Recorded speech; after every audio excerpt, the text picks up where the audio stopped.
பிலிப்பியர் 1வது அதிகாரம் 12வது வசனம்.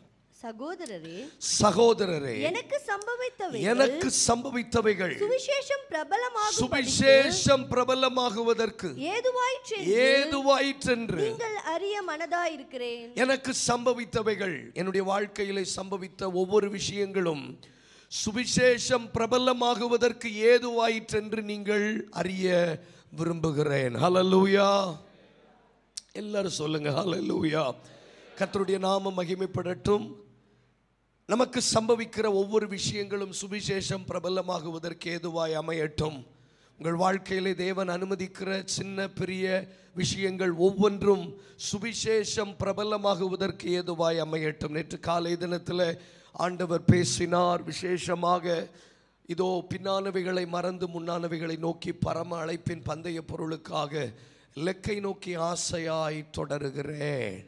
ஒரு மனுஷனுடைய வாழ்க்கையில் தேவன் அனுமதிக்கிற அவர்களுக்கு சம்பவிக்கிற ஒவ்வொரு விஷயங்களும் சுவிசேஷம் பிரபலமாகுவதற்கு ஏதுவாய் மாற வேண்டுமானால் அவர்கள் தேவனுடைய காரியங்களில் தொடர்ந்து முன்னேறக்கூடியவர்களாக இருந்தால் மாத்திரமே அவர்களுக்கு சம்பவிக்கக்கூடிய ஒவ்வொரு விஷயங்களும் சுவிசேஷம் பிரபலமாகுவதற்கு ஏதுவாய் மாற முடியும்.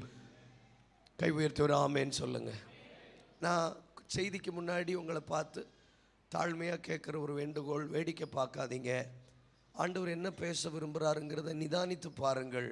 சோதித்தறிந்து நலமானதை பிடித்து கொள்ளுங்கள். மெச்சூர்ட் பிலீவர்ஸ் மெச்சூர்டாக இருக்கிறது நல்லது. கைவர்த்து ஒரு ஆமேன்னு சொல்லுங்கள். கவனிங்க, பாருங்கள், கைத்தட்டுங்க, ஸ்தோத்திரம் பண்ணுங்கன்னு சொல்கிற மாதிரி ஒரு எலிமெண்ட்ரி ஸ்டேஜ் பிள்ளைகளை நடத்துகிறது மாதிரி நாம் நடத்தப்படக்கூடாது என்பது தேவனுடைய விருப்பமும் சித்தமுமாக இருக்கிறது. ஆமென். கர்த்தர் நல்லவன். நேற்று சாயங்காலத்திலும் ஆண்டவர் இடைப்பட்டார். முன்பு அவன் உமக்கு பிரயோஜனம் இல்லாதவன், இப்பொழுது உமக்கும் எனக்கு மிகுந்த பிரயோஜனம் உள்ளவன். வந்தவங்களுக்கு தெரியும். கர்த்தர் இடைப்பட்டார். முன்னே நம்முடைய வாழ்க்கை எப்படி இருந்தாலும் சரி, இப்பொழுது நம்மை பிரயோஜனம் உள்ளவர்களாய் மாற்ற விரும்புகிறார். இந்த ஒனேசிமுவை திடீரென்று பிரயோஜனம் உள்ளவனாய் மாற்றினது எது என்று கர்த்தர் நேற்று தினத்தில் பேசினார். அவனுக்காக நான் உம்மை மன்றாடுகிறேன். உங்களுக்காக மன்றாடுகிற ஒரு நபர் இருந்தால் God can lift your life above. உங்கள் வாழ்க்கையை எந்த கட்டத்திலும் உங்களை மேன்மைப்படுத்த அவரால் கூடும். உங்களுக்கு பேக்ட்ராப்பில் பணம் இருக்கா, டிகிரி இருக்கா, அது விஷயமல்ல. உங்களுக்காக மன்றாடுகிற யாராகிலும் இருந்தால் உங்கள் வாழ்க்கையை உயர்த்த மேன்மைப்படுத்த அவராலே ஆகும். கை உயர்த்தி ஆண்டவருக்கு ஸ்தோத்திரம் பண்ணுங்க. ஹல்லேலூயா. இந்த காலை வேளையிலும் நான் சமயம் விருதாவாக்க விரும்பவில்லை. லூக்கா எழுதின சுவிசேஷம் 4வது அதிகாரம் 23வது வசனத்திலிருந்து வாசிக்க கேட்கலாம். லூக்கா 4ஆம் அதிகாரம் 23வது வசனம். லூக்கா 4:23.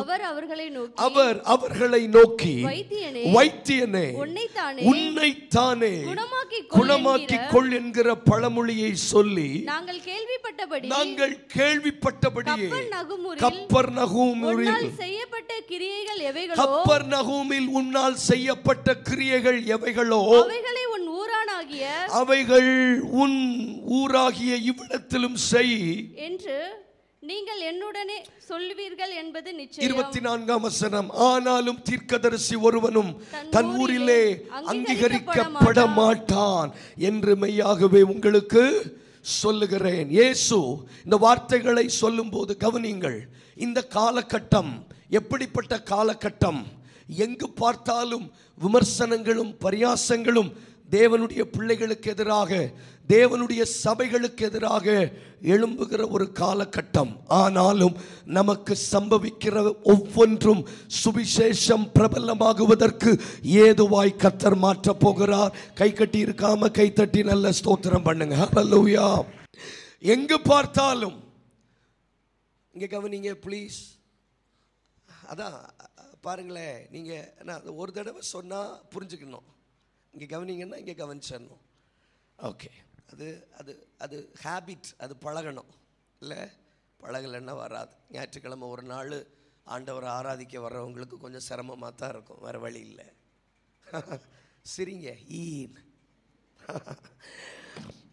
வாசிங்க. அவர் அவர்களை நோக்கி வைத்தியனே உன்னை நீயே குணமாக்கிக் கொள் என்கிற பழமொழியை சொல்லி கப்பர்நகூமில் உம்மால் செய்யப்பட்டவைகளை உன் சொந்த ஊராகிய இவ்விடத்திலும் செய் என்று சொல்லுவீர்கள் என்று அவர்களோடு சொன்னார்.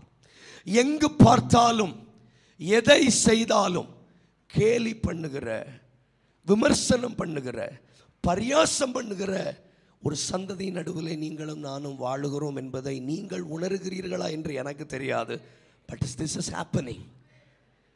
ஜெபிக்காதவர்கள் மத்தியில் ஜெபிக்கிறவர்கள் எழும்பினால் அவர்கள் பரியாசம் பண்ணப்படுகிறார்கள்.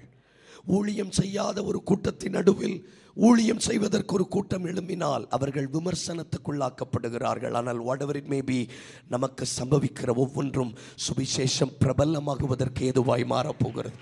என்ன நடந்தாலும் உங்கள் வாழ்க்கையில், உங்கள் குடும்பத்தில் நடக்கிற எந்த விஷயமானாலும் சுவிசேஷம் பிரபலமாகுவதற்கு ஏதுவாய் மாறப்போகிறது. நீங்கள் விசுவாசித்து கைகளை உயர்த்தி ஆண்டவருக்கு ஸ்தோத்திரம் பண்ணுங்க. ஹல்லேலூயா.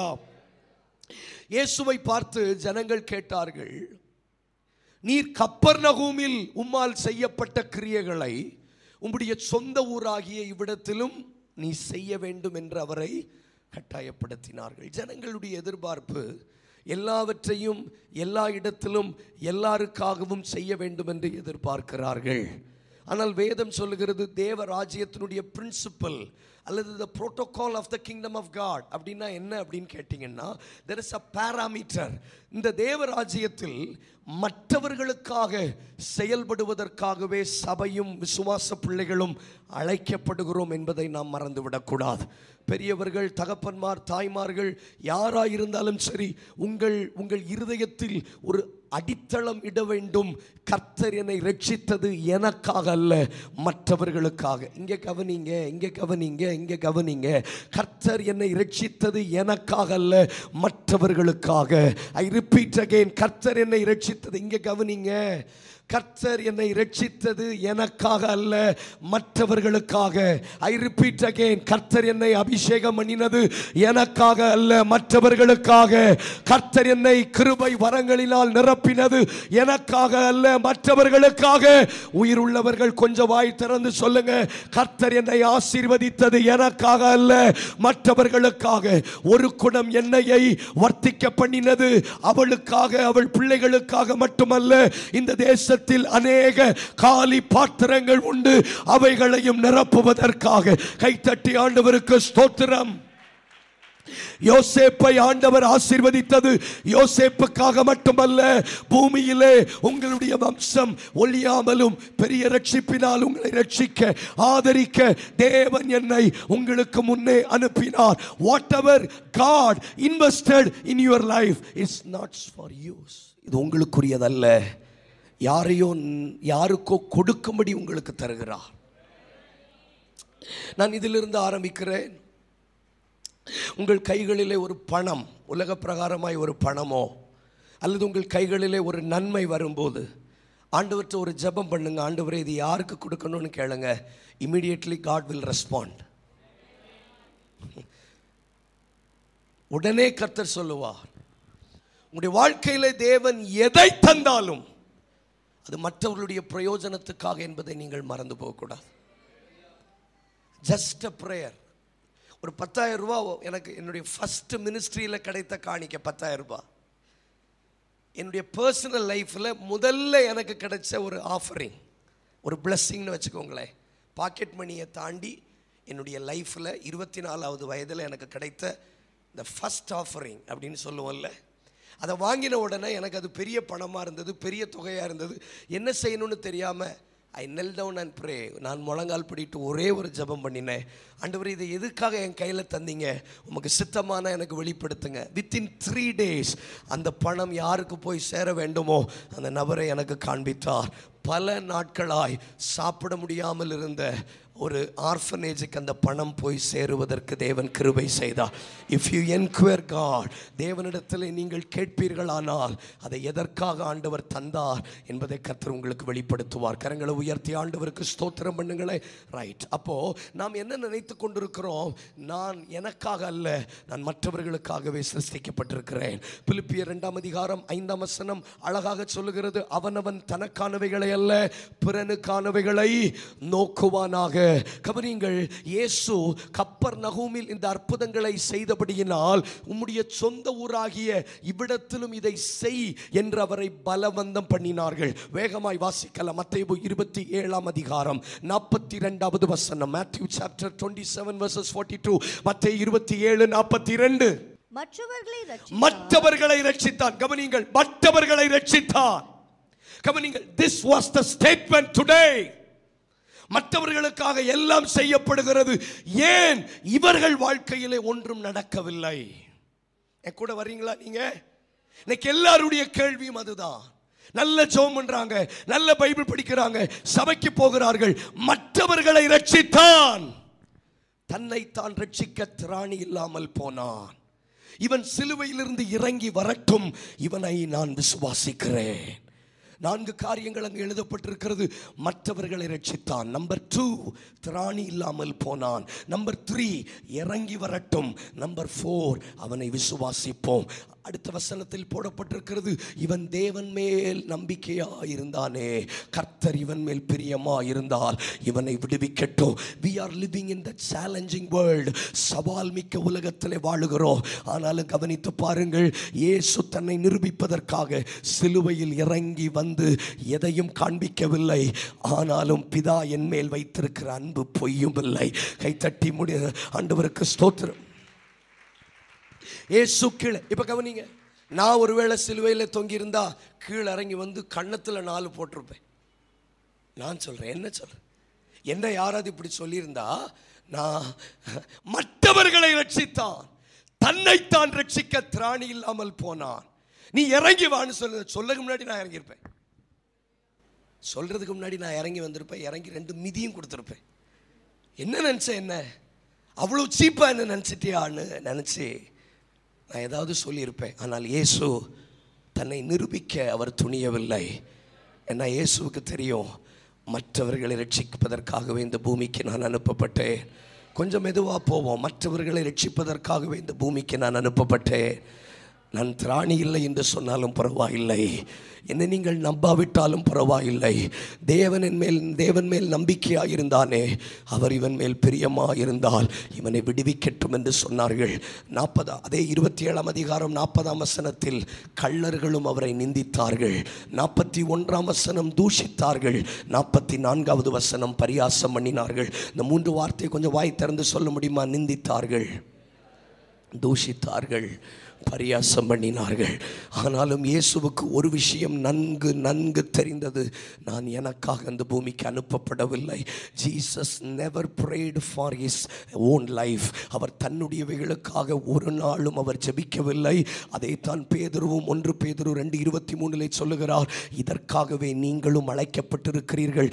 ஏனென்றால் கிறிஸ்துவும் நமக்காக பாடுபட்டு தமது அடிச்சுவடுகளை நமக்கு மாதிரியாக பின்பற்றி போனார். இந்த காலை வேளையில் நான் தீர்க்க தரிசன ஆவியினால் சொல்லுகிறேன், யாரெல்லாம் இந்த வருஷம் சுயநலம் இல்லாமல் மற்றவர்களுக்காக வாழுகிறீர்களோ, உங்கள் வாழ்க்கையை இந்த வருஷம் அசாதாரணமாய் கர்த்தர் பிரகாசிப்பிக்க பண்ண போகிறார். God is going to enlarge your territory. கைகளை தட்டி ஆண்டவருக்கு நல்ல ஸ்தோத்திரம் பண்ணுங்க.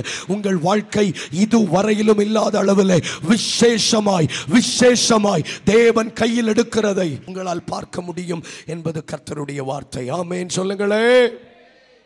மற்றவர்களை ரட்சித்தார், தன்னைத்தான் ரட்சிக்க திராணி இல்லாமல் போனான். நீ சிலுவையிலிருந்து இறங்கி வா, அப்பொழுது நாங்கள் உம்மை விசுவாசிக்கிறோம். இவன் தேவன் மேல் நம்பிக்கையாயிருந்தானே, கர்த்தர் இவன் மேல் பிரியமாயிருந்தால் இவனை விடுவிக்கட்டும். அவர்கள் கேட்ட நேரத்தில் கர்த்தர் அவர்கள் மேல் பிரியமாயிருக்கிறதை காண்பிக்கவும் இல்லை. கேட்ட நேரத்தில் கர்த்தர் அதை நிரூபித்து காட்டவும் இல்லை. It will take some time. ஒரு 3 நாட்கள் கழித்து கர்த்தர் அவர் மேல் பிரியமாயிருந்ததை நிரூபித்து காட்டினார். நான் இப்பொழுது சில குடும்பங்களுக்கு கர்த்தருடைய வார்த்தையை சொல்லுகிறேன். ஆண்டவர் உங்கள் மேல் பிரியமாயிருப்பது உண்மை. But immediately nothing will happen. It will take some time that God will prove that he is loving you. கர்த்தர் உங்களை நேசிக்கிறார், கர்த்தர் உங்கள் மேல் பிரியமாக இருக்கிறார் என்பதை உயிரோடு இருக்கும் முதல்ல மரித்து 3 நாள் ஆன பிறகு உயிரோடு எழுப்பி அதை காண்பிக்க போகிறார். நல்ல கைகளை தட்டுங்க பார்க்கலாம். கர்த்தர் ஒரு விஷயத்தை தாமதம் பண்ணி செய்கிறாரானால் it will bring great testimonies. கைகளை உயர்த்தி ஆமென் சொல்லுங்களே.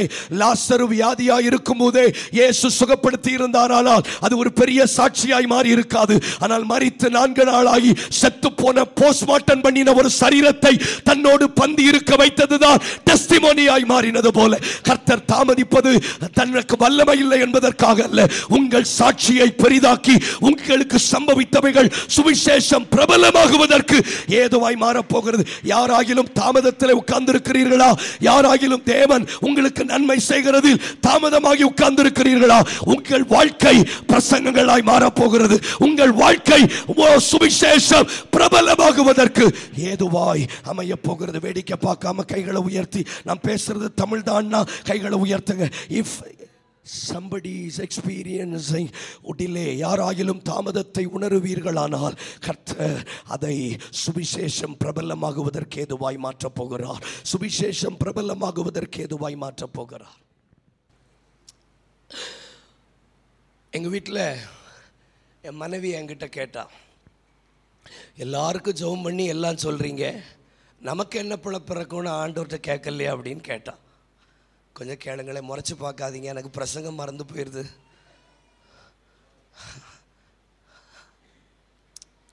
எல்லாருக்கும் சொல்கிறீங்களே, நம்ம ஃபேமிலிக்கு எங்கள் அப்பா அடிக்கடி. அப்போ நான் என் மனைவிட்ட சொன்னேன், எம்மா கவர்மெண்டில் தந்த ஜீப்பை கவர்மெண்ட்டுக்காக தான் ஓட்டணும். கேட்கல உங்களுக்கு? என்ன உற்சாகமாக இருக்கு. கவர்மெண்டில் ஒரு ஜீப்பு தருவாங்க பாருங்கள், அந்த ஜீப்பை கல்யாண வீட்டுக்கு எடுத்துகிட்டு போக முடியாது. பக்கத்தில் கை கொடுத்து சொல்லுங்கள். நீங்களாம் சண்டைக்காரங்க மாதிரி உட்காந்துருக்கீங்க. உண்மையிலே பிரசங்கம் பண்ணுற மூடே இல்லை. நானும் பல ஊருக்கு போகிறேன், கண்டேன், கேட்டேன். ஆனால் உங்களை மாதிரி ஒரு முகத்தை உலகத்தில் பார்க்கல. பக்கத்தில் பார்த்து சொல்லுங்கள். பக்கத்தில் சண்டைக்காரங்க இல்லைன்னா சொல்லுங்கள், மனுஷங்க இருந்தாங்க சொல்லுங்கள். ஆமாம், கவர்மெண்ட்டு தந்த ஜீப்பை காய்கறி கடைக்கு பயன்படுத்த முடியாது என்ன? ஆமாம். அப்போது தேவன் தந்த வரங்களும் கிருபைகளும் சுய பிரயோஜனத்துக்காக அல்ல, ஃபார் கிங்டம் பர்பஸஸ். கைகளை உயர்த்தி ஆமேன்னு சொல்லுங்கப்பா. என் தம்பி கனடா போகிறதுக்காக 2-3 வருஷம் போராடிக்கிட்டு இருக்கிறான். அவனுக்கு வீசா வர்ற மாதிரி இருக்குது, வராமல் போகுது, வருது போகுது. 3 வருஷம் போராடுறான். இதுக்கு இடையில் எங்கள் வீட்டை தேடி ஒரு ஃபேமிலி வந்துட்டாங்க. எதுக்கு வந்தாங்கன்னு எனக்கும் தெரியல. வந்துட்டு அவங்க சொன்னாங்க, கழிஞ்ச மீட்டிங் நாங்கள் அட்டன் பண்ணோம், அப்போது வெளிநாட்டு தடையில் இருந்த என் மகளுக்கு வெளிநாட்டு கதவை கர்த்தர் திறந்தார்னு. அது எங்கள் வீட்டில் வந்தால் சொல்லணும். அவங்க வந்துட்டு போனோன்னே எங்கள் அப்பா சொல்கிறாரு, ஊருக்கெல்லாம் ஜெபம் பண்ணுறான். கொஞ்சம் வாங்க என் கூட. ஊருக்கெல்லாம் ஜெபம் பண்ணுறான். ஒரு பழமொழி எங்கள் ஊரில் இருக்குது, ஊருக்கெல்லாம் கதவு செய்கிற ஆசாரி வீட்டில் கதவு இருக்காதான். அது உங்களுக்கு தெரிய வாய்ப்பு இல்லை, ஏன்னா நீங்கள் இன்ஃபோசிஸ் விப்ரோவில் வேலை பார்க்குறீங்கன்னு நினைக்கிறேன். அப்போ எங்கள் அப்பா அவங்க வந்துட்டு போனதுலேருந்து சந்தோஷப்பட்டாரோ இல்லையோ சண்டை போடுறாரு எங்கள் அம்மா கிட்ட. ஊருக்கெல்லாம் ஜெபம் பண்ணுறான், சொந்த தம்பிக்கு ஜெபம் பண்ண மாட்டேங்கிறான். எங்களுக்கு தானே தெரியும் கவர்மெண்ட்டு தந்த வண்டியை வீட்டுக்கு யூஸ் பண்ண முடியாது.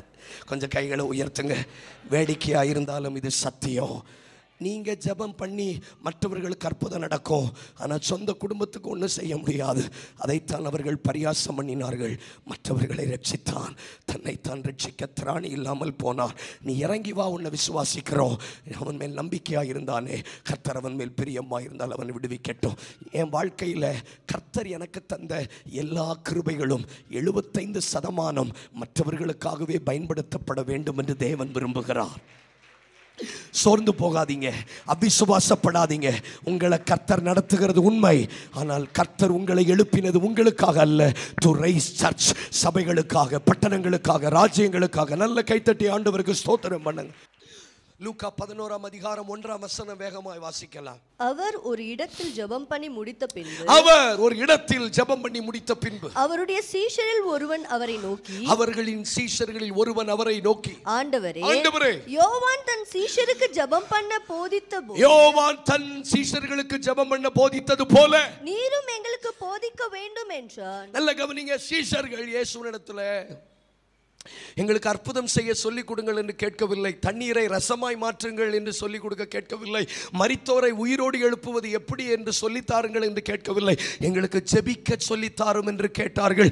ஏனென்றால் இயேசுவினுடைய வாழ்க்கையை மிக நெருங்கி பழகினவர்கள் சீஷர்கள். சீஷர்களுக்கு நன்கு தெரியும் இயேசு இதையெல்லாம் செய்வதற்கு ஒரே ஒரு காரணம்தான், he was a praying person. கை உயர்த்தி ஆமென் சொல்லுங்களேன். இயேசு எந்த அற்புதம் செய்தாலும் சரி, இயேசு எவ்வளவு வல்லமையாய் ஊழியம் செய்தாலும் சரி, அதற்கு பின்னணியிலே கிரியை செய்கிறது அவருடைய தியாலஜிக்கல் நாலேஜ் அல்ல, அவருடைய பிரேயர் லைஃப் என்பதை நன்கு சீஷர்கள் அறிந்திருந்தார்கள்.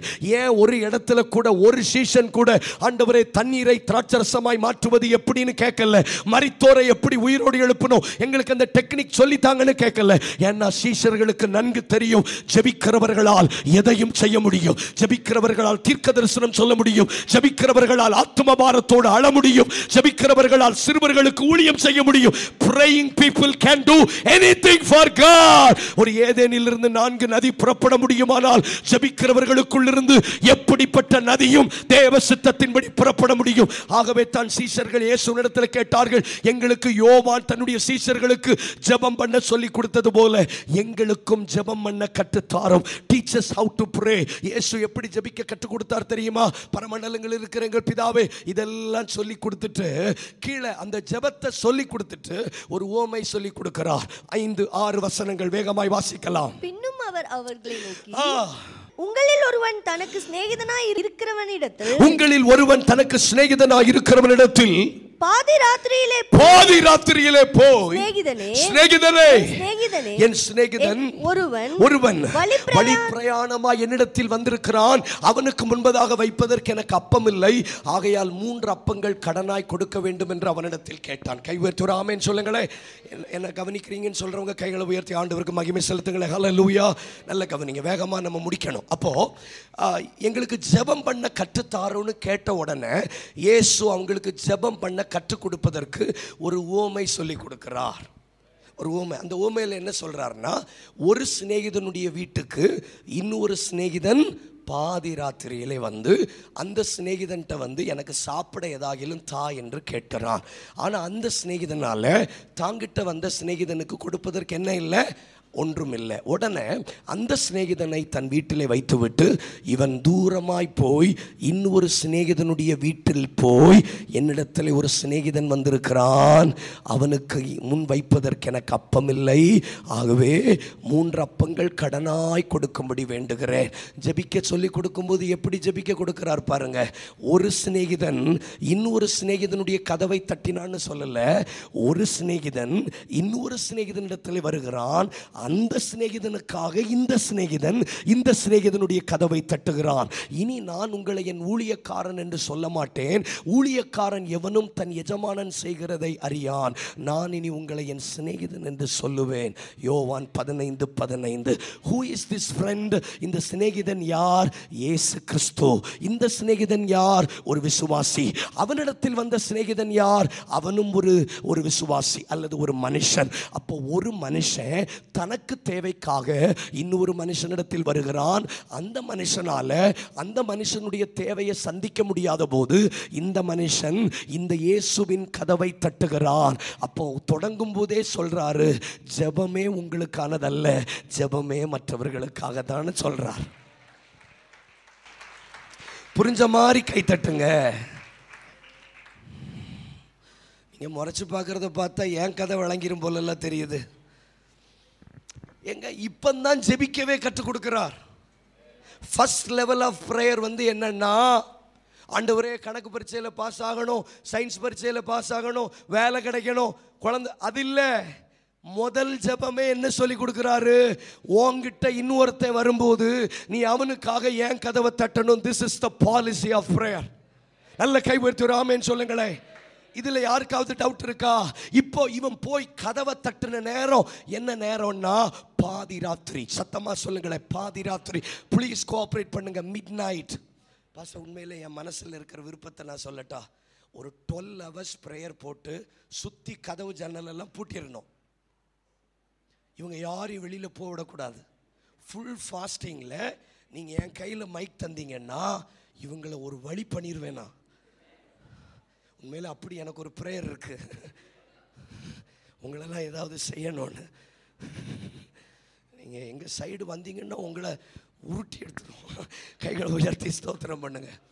ரொம்ப தான் சிட்டி லைஃப் வாழ்கிறீங்க, நல்ல கையை சைத்து ஸ்தோத்திரம் பண்ணுங்க ப்ளீஸ். நல்ல கையை சைத்து ஸ்தோத்திரம் பண்ணுங்க. சந்தோஷமா இருக்கீங்களா? 2 மணிக்கு தான் முடிக்க சொல்லியிருக்காங்க பாஸ்டர்.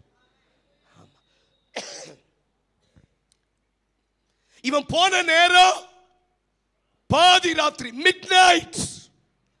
ராத்திரியினுடைய பிரத்யேகம் என்ன தெரியுமா?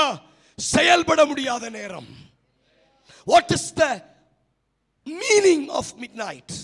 ராத்திரி நேரத்தில், பகல்ல ஆட்டோ பிடிச்சிங்கன்னா 100 ரூபாய், ராத்திரியில் ஆட்டோ பிடிச்சிங்கன்னா 500 ரூபாய். பகல்ல தோசை 30 ரூபாய், ராத்திரியில் தோசை 70 ரூபாய். பகல்ல எங்கேயும் எப்பொழுதும் கடைகள் திறந்திருக்கும், ராத்திரியிலே எதுவும் திறந்திருக்காது.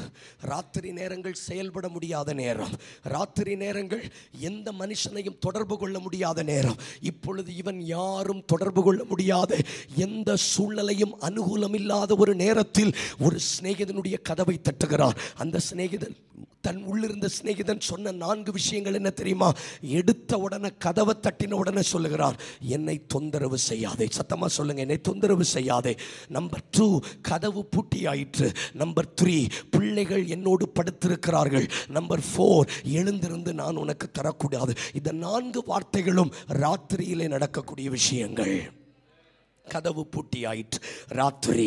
தொந்தரவு செய்யாதே, ராத்திரி. என் பிள்ளைகள் என்னோடு படுத்திருக்கிறார்கள், ராத்திரி. எழுந்திருந்து நான் உனக்கு அதை தரக்கூடாது, ராத்திரி. திரும்பவும் நான் சொல்லுகிறேன், என் கூட சொல்லணும்னு தோணுச்சதுன்னா சொல்லுங்க, தொந்தரவு செய்யாதே. கதவு பூட்டி ஆயிற்று, என் பிள்ளைகள் என்னோடு படுத்திருக்கிறார்கள், நான் எழுந்திருந்து உனக்கு தரக்கூடாது. அப்போ நடுராத்திரியினுடைய நிலைமை உங்களுக்கு புரியுதா? நடுராத்திரியினுடைய நிலைமை புரியுதா? நடுராத்திரி எந்த மனுஷனையும் தொடர்பு கொள்ள முடியாது. நடுராத்திரியில் யூ கேனாட் ஆப்ரேட், எதையும் நீங்கள் செயல்படுத்த முடியாது. ஆகவே தான் ஆதியாகமத்தில் 1ஆம் அதிகாரத்தில் ஆண்டவர் சிருஷ்டிக்கும் போதே எப்படி சிருஷ்டித்தார் தெரியுமா? பகலை ஆள ஒரு சுடரையும் இரவை ஆள 2 சுடர்களையும் சிருஷ்டித்தார். ஏன்னா ஆண்டவருக்கு தெரியும், ராத்திரி மனுஷன் வாழுவதற்கு ஒரு சுடர் போதாது. He need 2 more lights. பகலை ஆள ஒரு சுடரை உண்டாக்கின தேவன் இரவை ஆள 2 சுடரை உண்டாக்கினார். ஏன்னா ஆண்டவருக்கு தெரியும், ஒருவனும் கிரியை செய்யக்கூடாத ராக்காலம். கல்வாரி ஏஜ் சபையோடு, குடும்பங்களோடு ஆண்டவர் சொல்லுகிறார், இப்பொழுது நீங்கள் பிரயாசப்படுகிற நேரம் நடுராத்திரி, ராக்காலம், செயல்பட முடியாத நேரம். உங்க பிள்ளைகளுக்காக நீங்க எதை செய்யணும்னு நினைச்சாலும், it is a difficult situation now. You cannot buy a land. ஒரு நிலம் வாங்க முடியாத நேரம். ஆண்டவருக்காக விடுதலையாய் ஊழியம் செய்ய முடியாத நேரம். தெருக்களிலே சத்தம் போட்டு சுவிசேஷம் அறிவிக்க முடியாத நேரம். தொந்தரவு செய்யாதே, கதவு பூட்டி ஆயிற்று, எல்லாரும் படுத்திருக்கிறார்கள், நான் எழுந்திருந்து தரக்கூடாது. ஆனாலும் அவனுக்கு கதவு திறக்கப்பட்டது. ஏனென்றால் அவன் தனக்காக அல்ல, வேறு ஒருவனுக்காக வந்தபடியினால். இந்த பகல் சபைக்கு ஆண்டவர் சொல்லுகிறார், if you are ready to knock the door of God for somebody, யாரோ ஒருவருக்காக நீங்கள் கதவை தட்டுவீர்களானால், பல வருஷம் திறக்கப்படாத கதவுகளை உங்களுக்காக கர்த்தர் திறக்க போகிறார். புரிஞ்சவங்க கொஞ்ச நேரம் கைகளை தட்டி ஆவியில நிரம்பி ஓராபா கந்தலஸ் லீபரா கந்தலயா அதரபாசி அந்தலவா எலபாசி அந்தனா ராக்காலந்தா. அநேகர் உங்களை பார்த்து சொல்றாங்க, இப்போ போய் ஊழியத்துக்கு வந்திருக்கிறீங்களே, இப்போ போய் இப்படி பிரயாசப்படுறீங்களே, இப்போ போய் லேண்ட் சபைன்னு போராடுறீங்களே, இது ராக்காலம், இதுல ஒண்ணு உங்களுக்கு கிடைக்காதுன்னு சொல்றாங்க. ஆனா ஆண்டவர் சொல்லுகிறார், நீங்க உங்களுக்காக போராடல, நீங்க உங்களுக்காக தட்டல, உங்களுக்காக கதவுகள் திறக்க. என் கூட கோஆபரேட் பண்ணுங்க.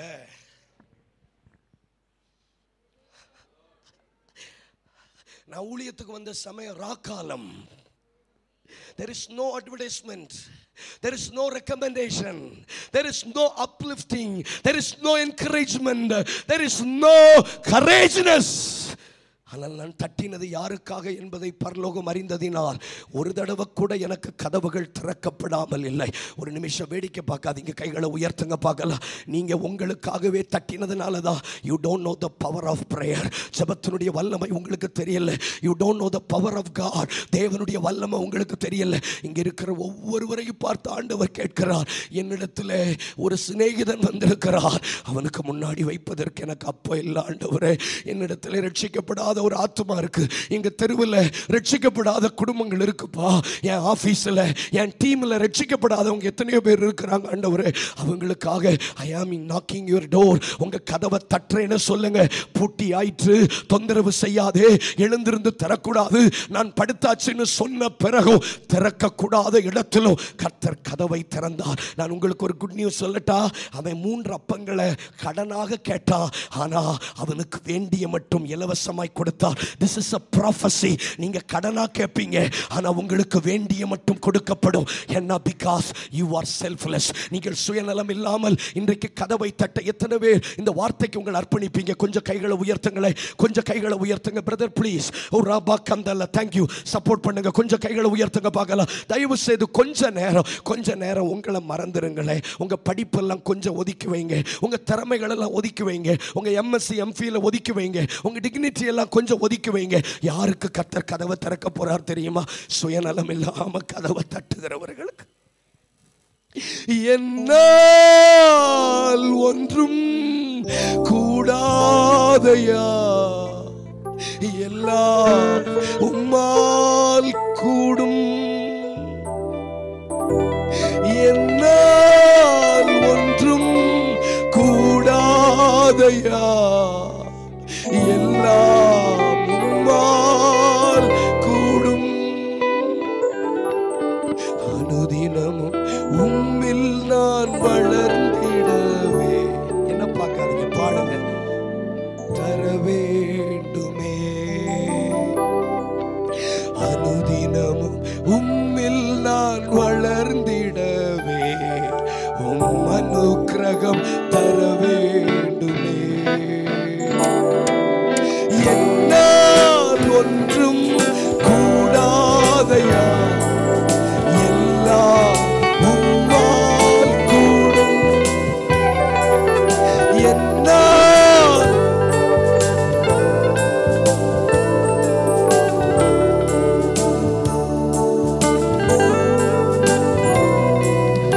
அனுதினமும் உம்மில் நான் வளர்ந்திடவே. அப்பா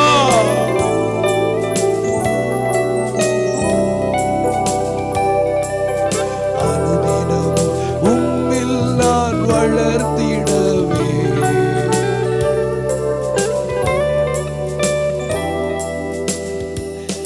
கவனிங்க, ஒரே சபைக்கு வருகிறவர்கள், ஒரே தேவனை ஆராதிக்கிறவர்கள், சிலருக்கு கதவுகள் திறக்கப்படுகிறது, சிலருக்கு கதவுகள் பூட்டப்படுகிறது. why?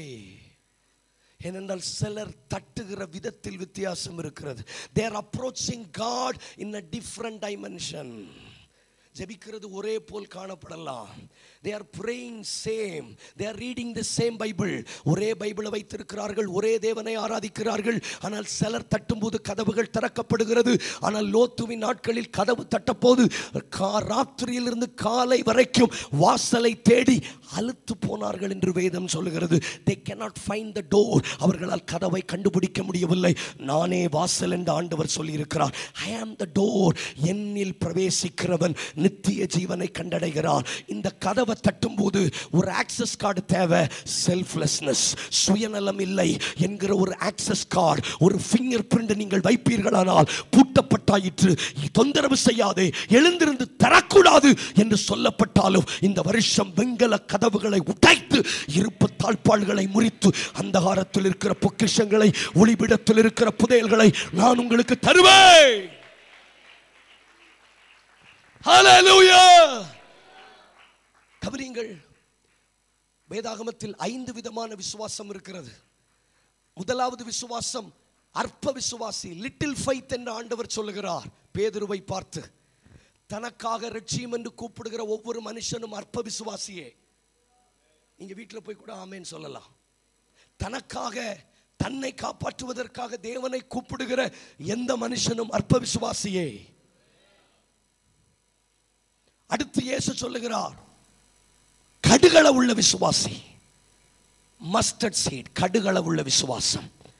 மூன்றாவது விசுவாசம் பெரிய விசுவாசம். ஸ்திரீயே, உன் விசுவாசம் பெரியது, உன் விசுவாசித்தபடியே நீ ஆக கடவது. மத்தேயு 15:28 ஏன் இந்த விசுவாசத்தை கனம் பண்ணினார் அப்படின்னா, இந்த விசுவாசம் அவளுக்காக அல்ல, வியாதிப்பட்டிருக்கிற தன் மகளுக்காக.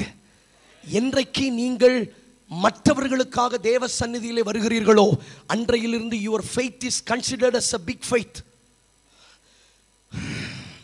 என்றைக்கு நீங்கள் தேவனிடத்தில் வரும்போது உங்களை தாண்டி இன்னொருவருக்காக தேவனிடத்தில் வருகிறீர்களோ உங்கள் விசுவாசம் பெரிய விசுவாசமாய் பார்க்கப்படுகிறது.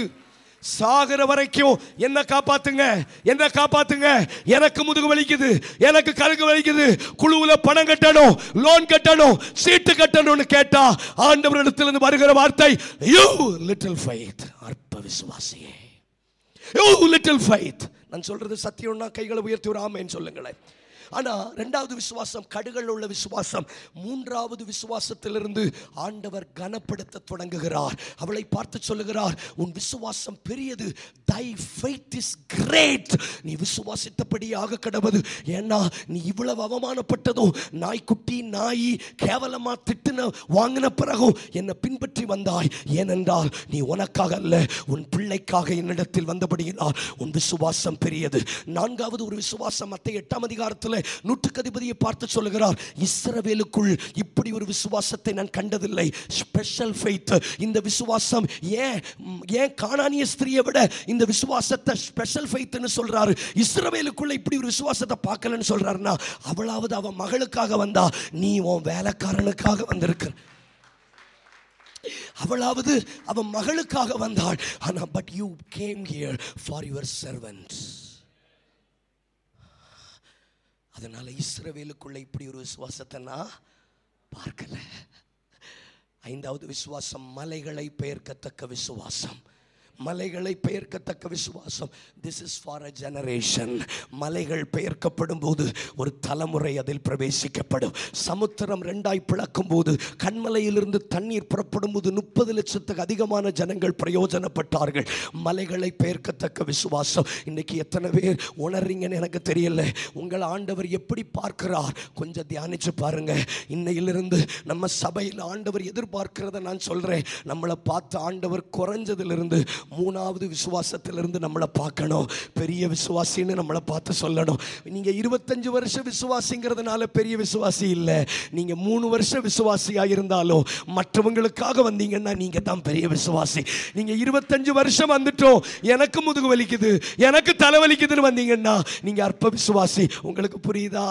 பக்கத்தில் பார்த்து சொல்லுங்க, சர்ச்சில் எக்ஸ்பீரியன்ஸ் சர்டிஃபிகேட் கிடையாது. பக்கத்தில் பார்த்து சொல்லுங்க, சர்ச்சில் எக்ஸ்பீரியன்ஸ் சர்டிஃபிகேட் கிடையாது. ஆமாம், நீங்கள் எத்தனை வருஷம் வேலை செய்தாலும் there is no experience certificate. இங்கே எக்ஸ்பீரியன்ஸ் சர்டிஃபிகேட்டும் கிடையாது. இங்கே ஒரே ஒரு சர்டிஃபிகேட் மட்டும்தான் உண்டு, கான்டாக்ட் சர்டிஃபிகேட். கைகளை உயர்த்தி ஆமேன்னு சொல்லுங்க பார்க்கலாம். நான் பரிசுத்தாவின் அபிஷேகத்தை பலமாய் உணர்கிறேன். என்றைக்கு நீங்கள் உங்களை தாண்டி ஒரு விஷயத்தை தேவனிடத்தில் கொண்டு வருகிறீர்களோ, யூ ஆர் அட்மைரிங் காட். தேவனை நீங்கள் கவர்ந்தெழுக்கிறீர்கள். என் வேலைக்காரன் வியாதியாய் கிடக்கிறார், ஒரு வார்த்தை சொல்லும் அவன் பிழைப்பான் என்று சொன்னபோது இயேசு ஆச்சரியப்பட்டார். இஸ்ரவேலுக்குள்ள இப்படி ஒரு விசுவாசத்தை நான் பார்க்கல. இனி கல்வாரி ஏஜி சபையில உங்க குடும்பங்களுக்காக நான் உங்களுக்கு சொல்றேன், நீங்க மற்றவங்களுக்காக ஜெபம் பண்ணி பாருங்க. நீங்க மற்றவங்களுக்காக தேவனுடைய கதவை தட்டி பாருங்க. திறக்க முடியாத எல்லைகளிலும் உங்களுக்காக கதவு திறக்கப்படும். நீங்கள் கடனாய் கேட்டாலும் உங்களுக்கு வேண்டிய மட்டும் தருவதற்கு பரலோகம் ஆயத்தமாக இருக்கிறது. நல்ல கைகளை தட்டுங்க, நல்ல கைகளை தட்டுங்க. ஓ ராபா சந்தலபா லீதா ரூஷதோரியஸ் பராகீட சந்தலபா. நான் சொல்ல சொல்ல உங்க இருதயங்கள் ஆயத்தப்படட்டும். இதுவரைக்கும் ஏன் கதவு திறக்கப்படல? உங்களுக்காகவே கதவை தட்டி விட்டீர்கள், உங்களுக்காகவே தேவனை தொடர்பு கொண்டு விட்டீர்கள். ஆனால் இன்றைக்கு மேக் a difference, ஒரு மாற்றத்தை உண்டாக்குங்க. தேவ சமூகத்தில் போய் ஆண்டவர்கிட்ட ஒரு கிருபை கேட்கும்போது, ஒரு வரம் கேட்கும்போது, ஒரு அபிஷேகம் கேட்கும்போது, எனக்காக கேட்கல ஆண்டவரே, கட்டப்பட்ட ஜனங்களுக்காக கேட்கிறேன்னு நீங்க சொல்லி பாருங்க.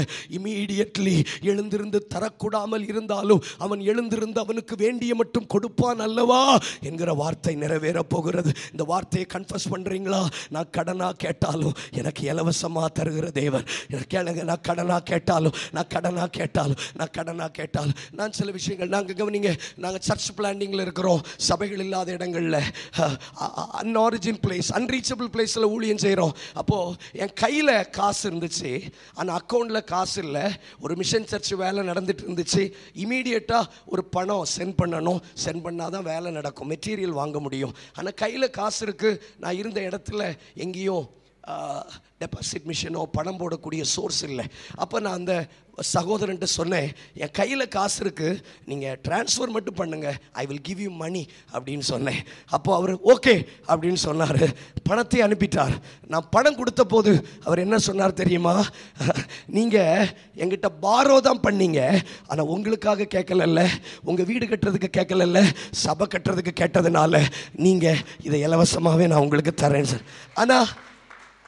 ஆனால் நான் இதை அட்வான்டேஜாக எடுத்து திரும்ப இந்த டெக்னிக்கை ஃபாலோ பண்ணலை. அப்புறம் இந்த டெக்னிக்கை திரும்ப ஃபாலோ பண்ணலை. But I cried that time. அப்போ எனக்காக கேட்டிருந்தா அவருடைய உள்ளம் திறந்திருக்குமான்னு எனக்கு தெரியல. if I ask for somebody, உடனே அவங்க கதவு திறக்கப்பட்டு. அப்போ அந்த சிஸ்டர் சொன்னாங்க, நாளைக்கு பிள்ளைக்கு ஃபீஸ் கட்டணும், அந்த பணத்தை தான் தந்தார், ஆனால் ஃபேமிலியாக நாங்கள் அக்ரி பண்ணுறோம், எங்கோ கர்த்தர் அறியாத ஒரு இடத்துல சபை கட்டப்படுறதுக்கு எங்களுடைய பங்களிப்புன்னு சொன்னாங்க. நான் எதுக்கு சொல்கிறேன்? நீங்கள் யாருக்காக கதவை தட்டுகிறீர்கள் என்பதை வைத்து தான் உங்கள் கதவுகள் திறக்கப்பட போகிறது. ஒரு நிமிஷம் உங்கள் கண்களை மூடுங்க பார்க்கலாம். ஒரே ஒரு ஜெபம் பண்ணுங்க. நம்மளை இதுவரைக்கும் அற்ப விசுவாசியாக பார்த்துருப்பார்னா, இதுவரைக்கும் கடுகளவுள்ள விசுவாசியாக பார்த்துருப்பார்னா, இன்னையிலிருந்து பெரிய விசுவாசின்னு நம்மளை பார்த்து சொல்லணும். ஸ்பெஷல் ஃபெய்த், இஸ்ரவேலுக்குள்ள இப்படி ஒரு விசுவாசத்தை நான் பார்க்கலன்னு சொல்லணும். கண்ணை மூடி ஒரு வார்த்தை ஜெபம் பண்ணுங்களேன். ஜெபம்னு சொல்லிட்டா சர்ச்சில் ஒரு இரைச்சல் சத்தம் கேட்கணும். சத்தமாக சொல்லுங்களேன். ஜெபம்னு சொன்னாலே ஒரு இரைச்சல் சத்தம் கேட்கணும். வாயை திறங்க. அதுதான் ஒரு நல்ல ஹெல்த்தி சர்ச். Pray அப்படின்னு சொன்னா முசுக்கட்டை செடியிலிருந்து வந்த இரைச்சலை போல ஒரு இரைச்சல் உண்டாகட்டும். எஸ், ப்ரே பண்ணுங்க, ப்ரே பண்ணுங்க, ப்ரே பண்ணுங்கன்னு சொன்னேன். ப்ளீஸ். ஓ ராபா கந்தாலஸ். எஸ், வாய் தரங்க. ஓ ராபா கபாயா சாந்தூரியாலஸ். From today, இந்த காலை ஆராதனையிலே எனக்கு சம்பவித்தவைகள் சுவிசேஷங்கள் பிரபலமாகுவதற்கு ஏதுவாய் மாறப் போகிறது. இவ்வளவு நாள் ஜெபத்தினுடைய வல்லமை தெரியாத சிலருக்கு you are going to experience the power of prayer. You are going to experience the power of fasting. உபவாசத்தினுடைய வல்லமையை விளங்க பண்ண போகிறார். ஓ, இயேசு என்கிற நாமத்தினுடைய வல்லமையை இனி பயன்படுத்தி பாருங்க. அடுத்தவங்களுக்காக பயன்படுத்தி பாருங்க. You are going to heal the sick. You are going to raise. Yes Lord, yes Lord, yes Lord. ஒரு அபிஷேகம் புறப்பட்டு வருகிறது. யாரெல்லாம் சுயநலம் இல்லாமல் கதவை தட்ட ஒப்பு கொடுக்கிறீர்களோ உங்களுக்காய் கதவு திறக்கப்படும். நடுராத்திரி தான், திறக்க முடியாத நேரம் தான், ஆனாலும் உனக்காக உன் பிள்ளைகளுக்காக கதவுகள் திறக்கப்படும். கைகளை தட்டுங்க. கல்வாரி ஏஜி சபைக்காய் கதவுகள் திறக்கப்படும். எஸ், நல்ல நல்ல நல்ல பரக்கத்துரபா. யாரெல்லாம் உங்களை குற்றப்படுத்தினாங்க, யாரெல்லாம் பரியாசம் பண்ணினாங்க, உனக்கு கதவு திறக்கப்படாது. Don't try. நீ ஏமாந்து போவேன்னு சொன்னாங்களா? கதவுகள் திறக்கப்பட போகிறது. நீ கடனாக கேட்டாலும் வேண்டிய மட்டும் கைகளை தட்டுங்க. ஆவியில நிரம்பி பரக்கத்துரா ரிகதலா அசி பரக்கதுசியாதா. நல்ல நல்ல நல்ல கைகளை தட்டுங்க. அபிஷேகம் பெற்றவங்க ஆவியில நிரம்புங்க. கதவு பூட்டி இருக்கிறது உண்மை. தொந்தரவு செய்யக்கூடாது. do not disturb. எங்க போனாலும் எல்லாரும் சொல்ற வார்த்தை இதுதான். do not disturb. என்ன தொந்தரவு செய்யாதே. என் பிள்ளைங்க என்னோடு படுத்திருக்கிறாங்க. என் குடும்ப பிரச்சனை, எனக்கு நிறைய தேவை இருக்கு. நான் எழுந்திருந்து தரக்கூடாது. I am not willing என்று சொன்னாலும் நீங்க யாருக்காக போகிறீங்க? அது கதவை திறக்க போகிறது. எப்பட்டா திறக்கப்படுவதாக. என்னால் ஒன்றும் கூடாதையா, எல்லாம் உம்மா. ஓ, என்னால்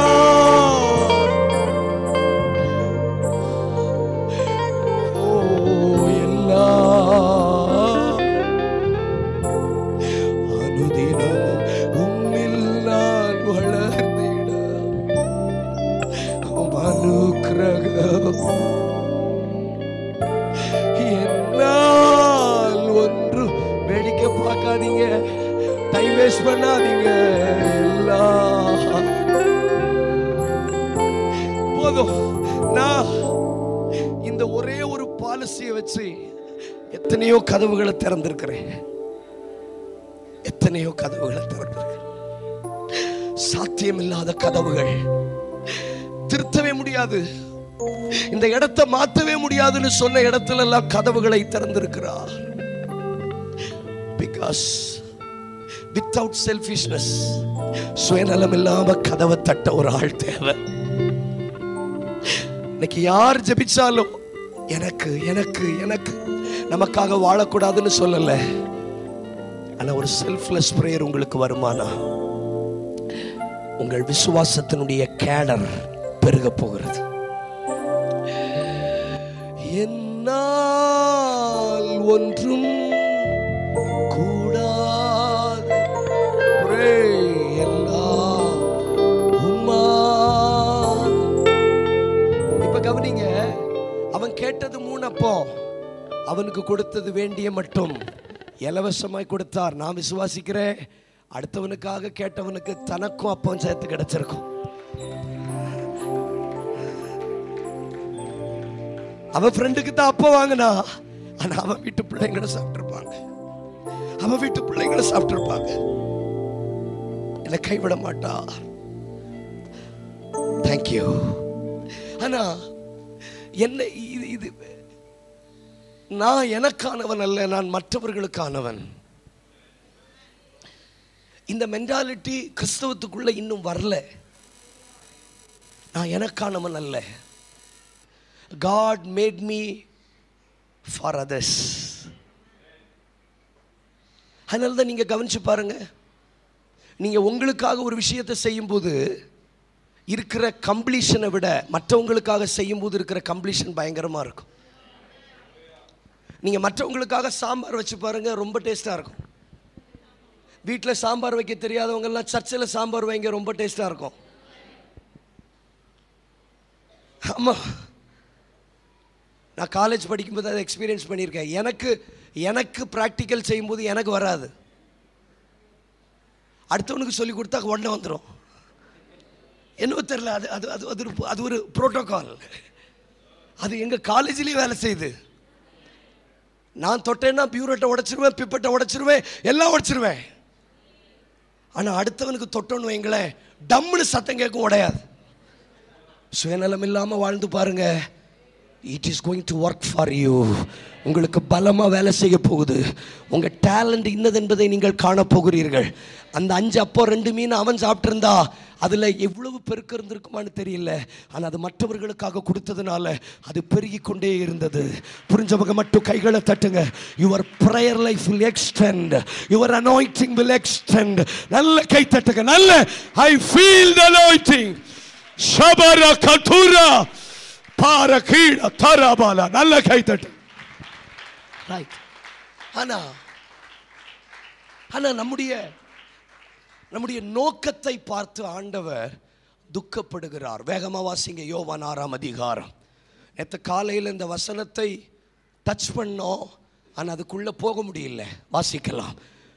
யோவான் 6ஆம் அதிகாரம் 24 முதல் 26. அப்பொழுது இயேசுவும் அவருடைய சீஷரும் அங்கே இல்லாததை ஜனங்கள் கண்டு உடனே அந்த படகுகளில் ஏறி இயேசுவை தேடிக்கொண்டு இயேசுவை தேடிக்கொண்டு கப்பர்நகூமுக்கு வந்தார்கள். அடுத்து கடலின் அக்கறையில் அவர்கள் அவரை கண்டபோது, ரபி நீர் எப்பொழுது இவ்விடம் வந்தீர் என்று கேட்டார்கள். இயேசு அவர்களுக்கு பிரதியுத்தரமாக, தூரத்திலிருந்து கப்பல் ஏறி வந்திருக்கிறாங்க இயேசுவை தேடிக்கொண்டு. ரபி எப்பொழுது இவ்விடம் வந்தீர்?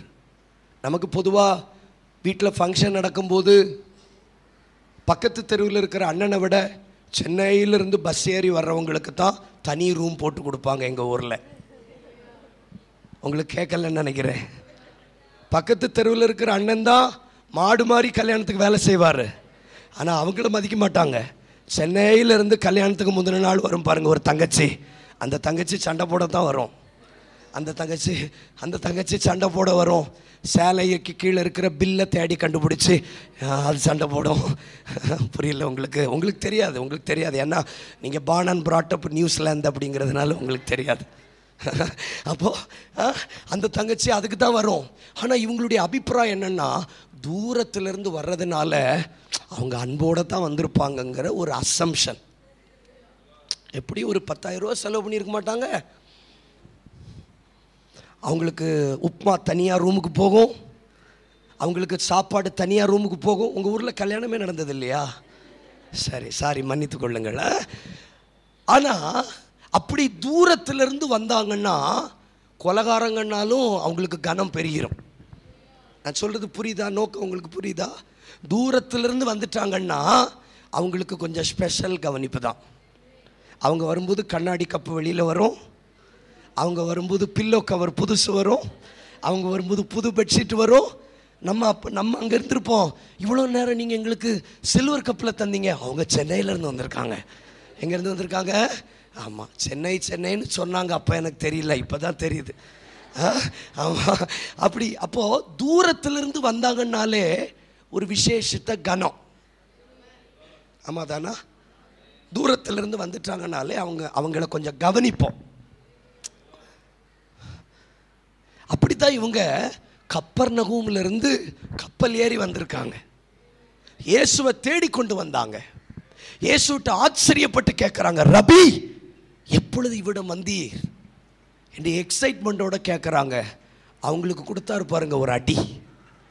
நீங்கள் அற்புதங்களை கண்டதினால என்ன தேடலை, அப்பம் சாப்பிட்டு திருப்தி அடைந்ததினால் என்னை தேடுகிறீர்கள்னு சொன்னா. கவனிங்க, இவ்வளவு தூரம் பிரயாணப்பட்டு வந்த இவங்களை ஏன் ஆண்டவரே நீங்கள் நோஸ்கட் பண்ணீங்கன்னு கேட்டா, இல்லை, அவன் தனக்கானவைகளை அல்ல பிறனுக்கானவைகளை கேட்க தான் என்கிட்ட வரணும். That is my kingdom. கை தட்டுங்க பார்க்கலாம்.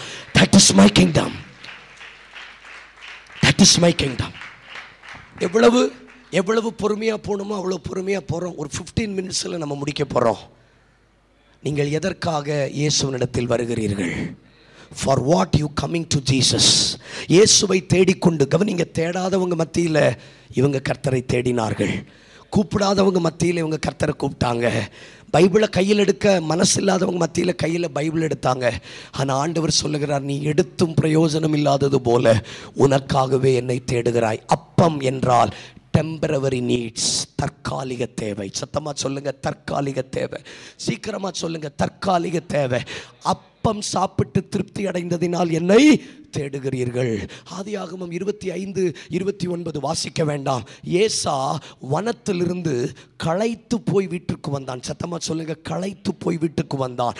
களைத்து போய் வீட்டுக்கு வந்தபோது யாக்கோபு கூழ் சமைத்து கொண்டிருந்தான். உடனே ஏசா கேட்கிறான், நீ சமைத்து கொண்டிருக்கிற கூழில் கொஞ்சம் எனக்கு தா, நான் பசியாயிருக்கிறேன். உடனே யாக்கோபு அவன் பசியை பயன்படுத்தி சொல்றான், உன் சேஷ்ட புத்திர பாகத்தை எனக்கு விற்று போடு, நான் உனக்கு இந்த கூழை தர்றேன். உடனே அவன் சொல்றான், நான் சாக போகிறேனே, எனக்கு இந்த சேஷ்ட புத்திர பாகம் என்னத்திற்கு? பசி உண்டு பண்ணுகிற அந்த இமேஜினேஷனை நம்பாதீங்க.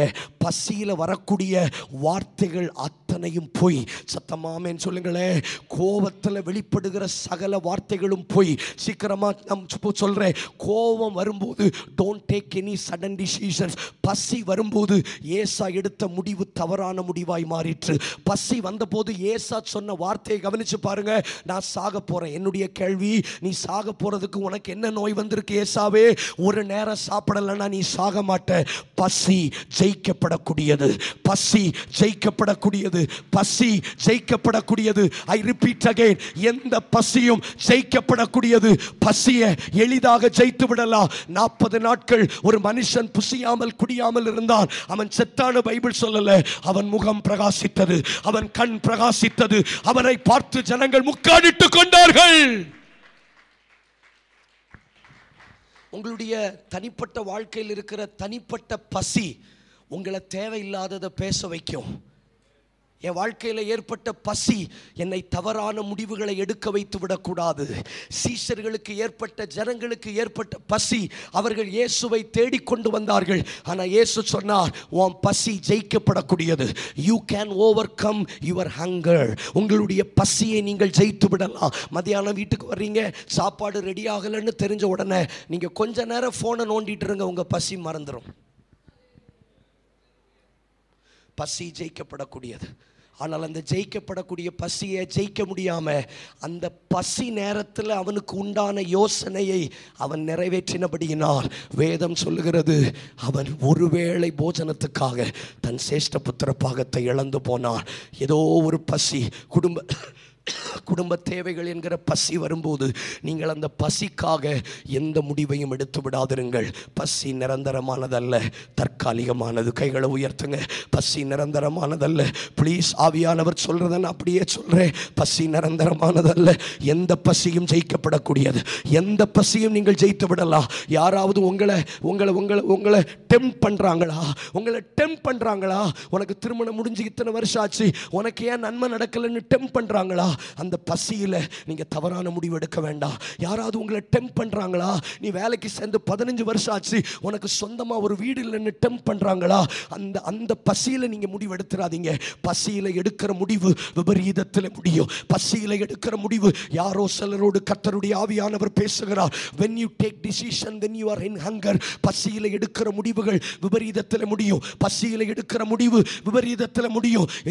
ஏசாவே, கொஞ்ச நேரம் உனக்குண்டாகிற பசியில நீ எடுக்க போகிற முடிவு வாழ்நாள் எல்லாம் உன்னை கண்ணீர் விட்டு அழ வைத்து விடும். வாழ்நாள் எல்லாம் தயவு செய்து சபையார் கைகளை உயர்த்துங்க. என்னுடைய பசியில நான் எந்த முடிவையும் எடுத்து விடக்கூடாது. வாயை திறந்து ஜெபிச்சா யாராவது உங்களை குற்றவாளின்னு சொல்லிடுவாங்கன்னு பயப்படுறீங்களா? நிறைய பேருடைய வாழ்க்கை இல்லாமல் போவதற்கு காரணம், they are taking decisions when they are in hunger. பசி இருக்கும்போது அவர்கள் முடிவெடுக்கிறார்கள். பசி இருக்கும்போது முடிவெடுக்காதீங்க. பசி இருக்கும்போது எந்த முடிவும் எடுக்காதீங்க. இவன் பசியாயிருந்தான், களைத்து போயிருந்தான். இயேசுவும் பசி 40 நாள் உபவாசம் முடித்த போது அவருக்கு பசி உண்டாயிற்று. அப்பொழுது சோதனைக்காரன், பிசாசுக்கு நம்முடைய பசி தெரியும்.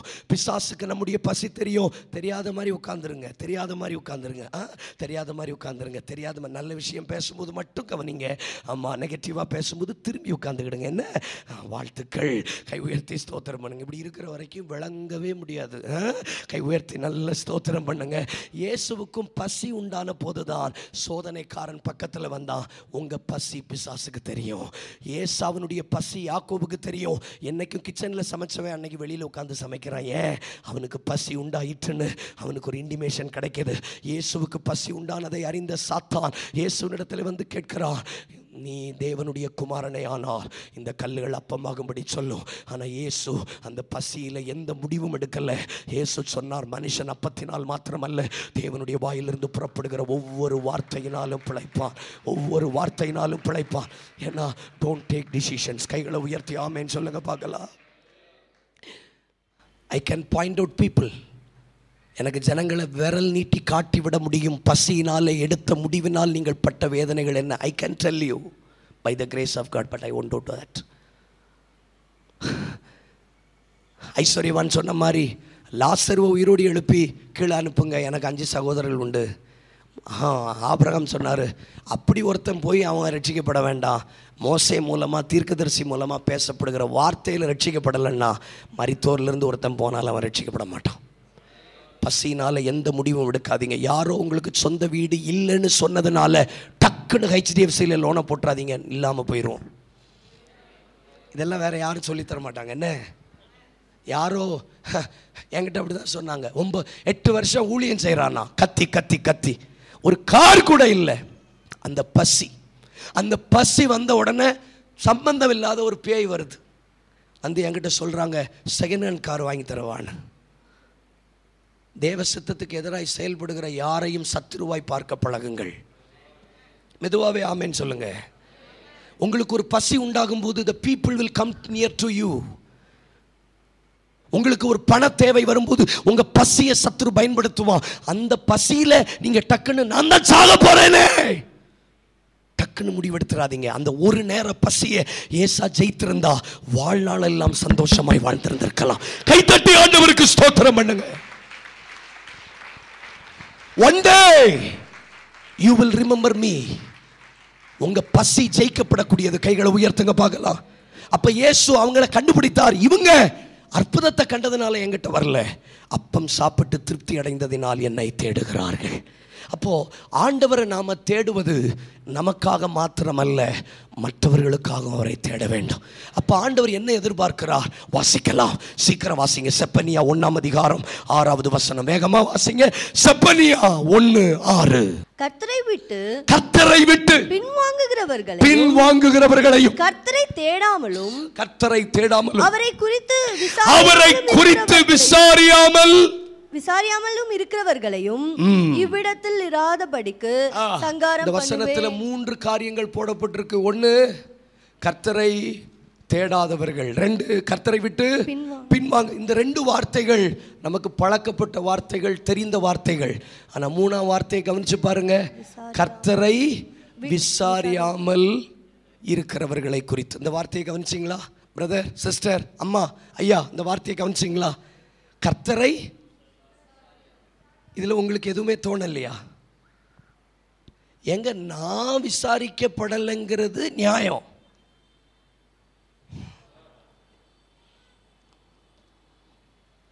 உங்களுக்கு ஒண்ணுமே புரியல. டைரக்டா இருக்குங்க.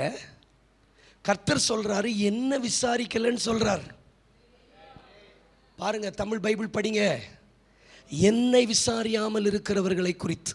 ஓஹோ, ஆண்டவரை விசாரிக்கணுமா? நான் ஏதாவது மாற்றி சொன்னால் நீங்கள் எனக்கு சொல்லணும். என்ன அங்கே என்ன எதிர்பார்க்கிறார் ஆண்டவர்? கல்வாரி ஏஜி சபையே சொல்லுங்க, என்ன கேட்கிறாரு? என்ன விசாரியாமல் இருக்கிறவர்கள். நான் இவ்வளவு நாள் என்ன நினச்சிக்கிட்டு இருந்தேன்னா, என்ன கர்த்தர் விசாரிக்கணும். 1 பேதுரு 5ஆம் அதிகாரத்தில் அதான் வாசிக்கிறோம். அவர் உங்களை விசாரிக்கிறவரானபடியினால் உங்கள் கவலைகள் அவர் மேலே. ஆனால் இங்கே ஆண்டவர் சொல்றாரு, நான் விசாரிக்கப்பட வேண்டும்.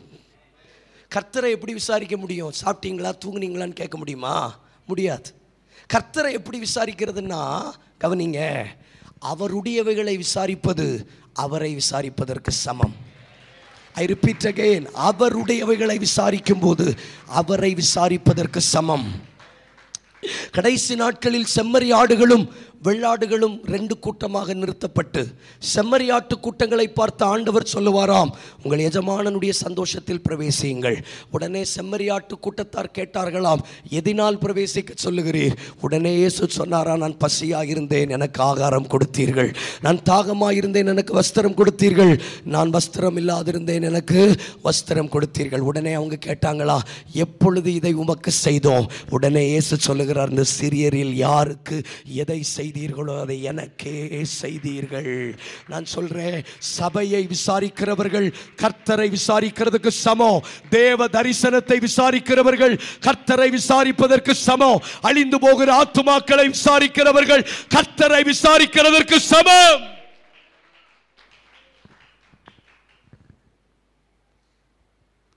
ரட்சிக்கப்பட்ட இத்தனை வருஷத்துல கர்த்தரை விசாரிச்சிங்கன்னு ஒரு ரிப்போர்ட் கார்டு உங்க பேர்ல வரலன்னா நீங்க வாழ்ந்தே அர்த்தம் இல்லை. என்ன விசாரிச்சாங்கன்னு ஒரு சபையை பற்றி ஆண்டவர் சொல்லணும். நான் அதுக்கு தான் எவ்வளவு பொறுமையா போகணுமோ அவ்வளவு பொறுமையா போறேன். என்னை விசாரியாதவர்கள்னு சொல்றார். ஒரு எக்ஸாம்பிள் சொல்றேன், உங்களுக்கு புரியும். நம்ம ஜெபிப்போம், அவ்வளவுதான். எங்க அப்பாவுக்கு கடைசி தங்கச்சி ஒருத்தங்க இருக்காங்க. அவங்களுக்கு ஹஸ்பண்ட் இல்லை, அவங்களுக்கு 2 பிள்ளைங்க இருக்காங்க. அவங்க தனியா வாழ்றாங்க. ஆனா எப்பெல்லாம் எங்க அத்தை பிள்ளைங்க எங்க வீட்டுக்கு வர்றாங்களோ அப்பொழுதெல்லாம் எங்க அம்மாவா இருக்கட்டும், நானா இருக்கட்டும், என் தம்பியா இருக்கட்டும், எங்க அத்தைக்கு நாங்க ஏதாவது செய்தோன்னு வைங்களேன், எங்க அப்பா முகத்துல பல்ப் எரியும்.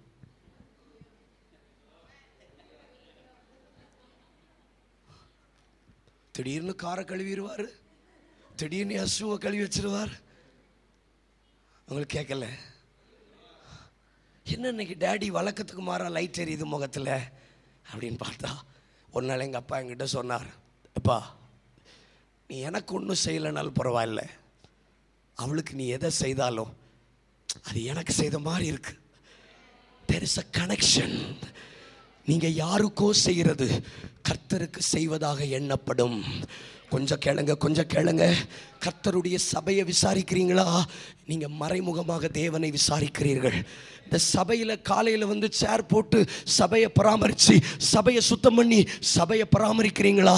கர்த்தர் ஒரு நாள் மத்திய ஆகாயத்தில் வந்து சொல்லுவார், நீ என்னை விசாரித்தாய், நீ என்னை விசாரித்தாய், நீ என்னை விசாரித்தாய்.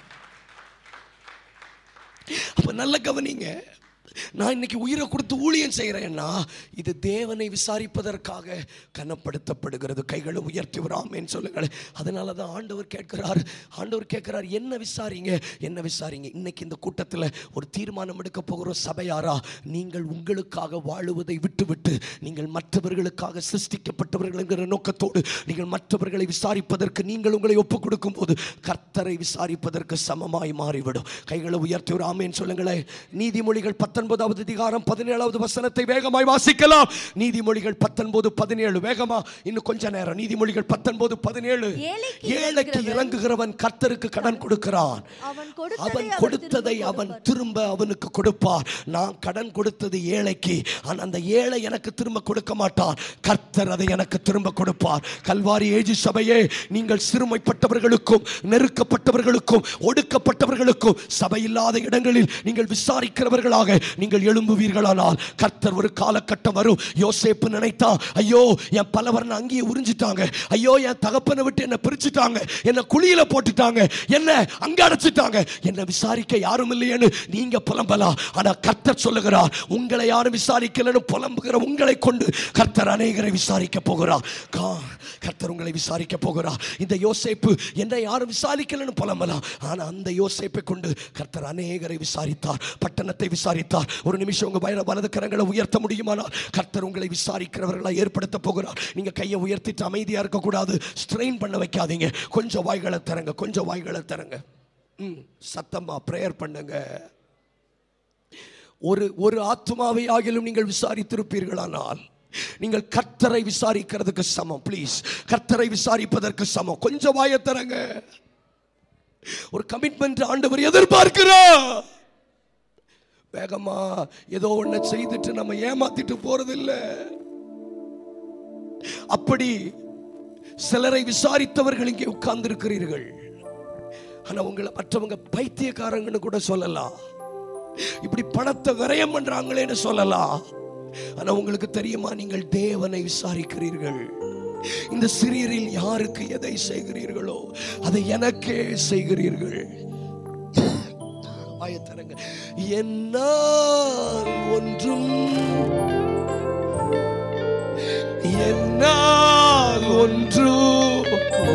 from today இந்த சபையை விசாரிக்கிற சபையாய் கர்த்தர் மாற்ற போகிறார். உங்களை கொண்டு அநேகரை விசாரிக்க போகிறார். என்ன விசாரிக்க யாரும் இல்லைன்னு சொன்னீங்கல்ல, கண்ணை மூடுங்க தங்கச்சி, என்ன விசாரிக்க யாரும் இல்லைன்னு சொன்னீங்கல்ல, எனக்கு இத்தனை உடன்பரப்புகள் இருக்கிறாங்க, என்னை யாரும் விசாரிக்க மாட்டேங்கிறாங்கன்னு சொன்னீங்கல்ல, என்னை யாரும் விசாரிக்க மாட்டாங்கன்னு சொன்னீங்கல்ல. ஆனா கர்த்தர் உங்களை கொண்டு விசாரிக்க போகிறார். எந்த அண்ணமா உங்களை குழியில போட்டார்களோ அதே குடும்பத்தை விசாரிக்கும்படி கர்த்தர் உங்களை எழுப்ப போகிறார்.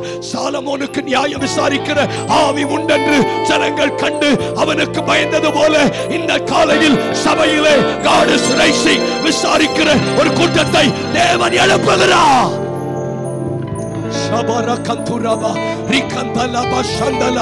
என்ன விசாரிக்கல, என் பிள்ளைய விசாரிக்கல, என் பிள்ளை பிறந்ததுல இருந்து ஒரு நாள் கூட வந்து அவன் விசாரிக்கலன்னு சொன்னீங்களா, உங்களை கொண்டு கர்த்தர் விசாரிக்க போகிறார். அனுதினமும் உம்மில் நான் வளர்ந்திடவே அனுக்கிரகம் தர வேண்டுமே. என்னால் ஒன்றும் கூடாதையா, எல்லாம் உம்மால் கூடும். என்னால் ஒன்றும் கூடாதையா,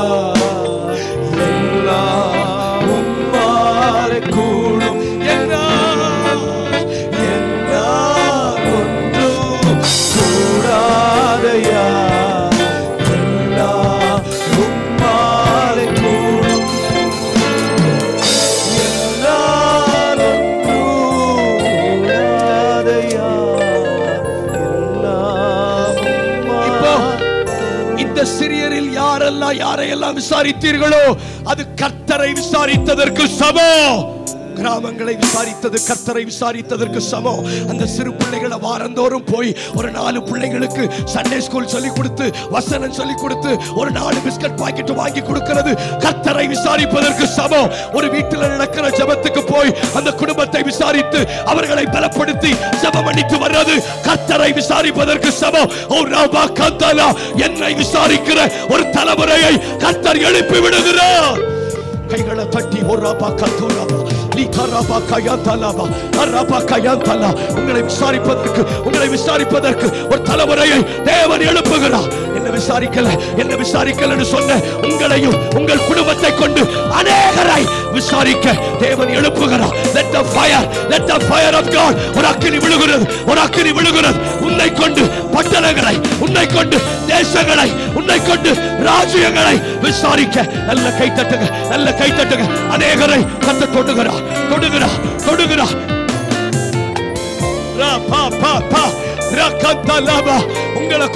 உங்களை கொண்டு தேவன் விசாரிக்க போகிறார். என்ன விசாரிக்கலன்னு சொன்னீங்கல்ல, என்ன விசாரிக்க யாரும் இல்லைன்னு சொன்னீங்கல்ல, உங்களை கொண்டு அக்கினி அநேகர் மேல அந்த வல்லமை, அந்த கிருபை என்னால் ஒன்றும் கூடாதையா,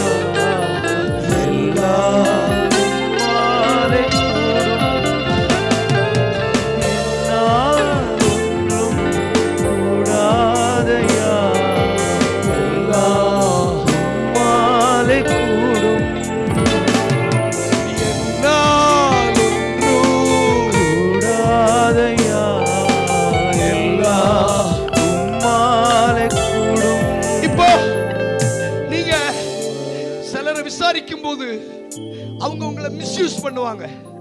நீங்க சிலரை விசாரிக்க தொடங்கும் போது they can use you, they can take advantage. உங்க வாழ்க்கையை அட்வான்டேஜ் எடுப்பாங்க, உங்களை ஏமாத்தலாம். ஆனா கர்த்தர் ஏமாத்த மாட்டார். என்கிட்ட எத்தனையோ பேர் போய் சொல்லி என்னை ஏமாத்தி இருக்காங்க.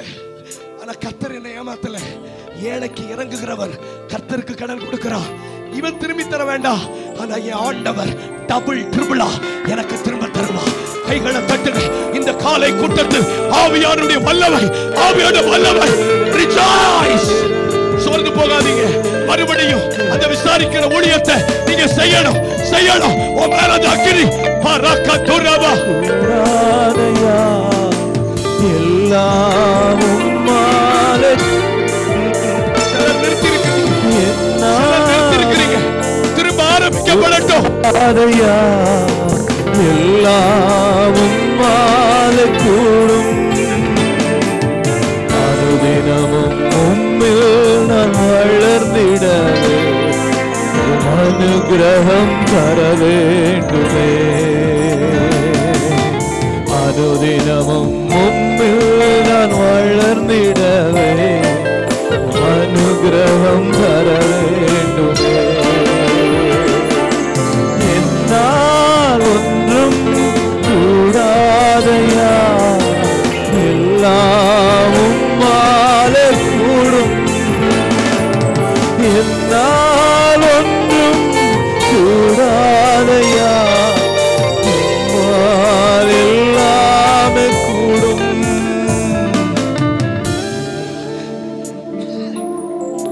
நன்மை செய்கிறதில் சோர்ந்து போகாமல் இருப்போமா?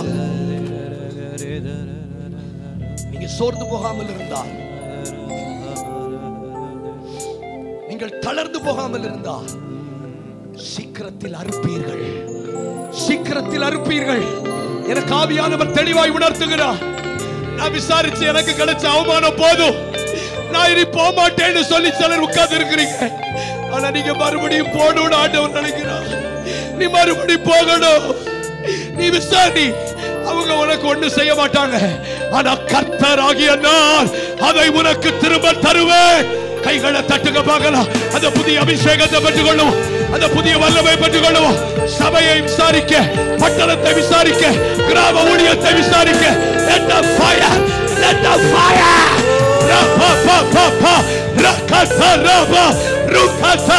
Glory, glory, glory.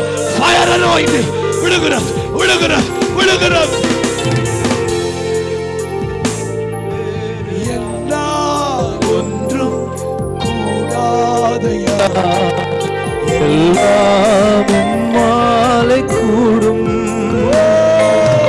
என்னால் கூடாதையா, எல்லாம் உம்மாலே. இப்ப கவனிங்க.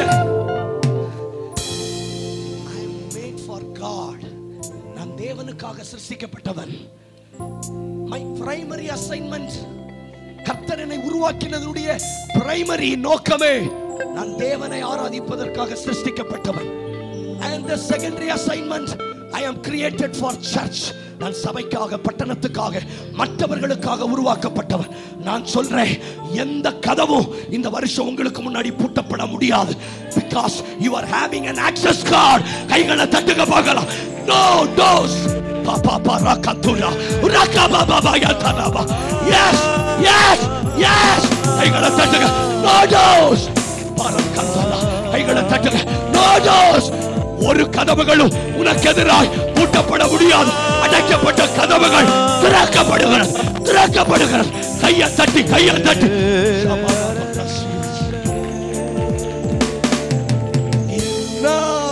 ஒன்றும் எல்லாம் உம்மாலே கூடும்.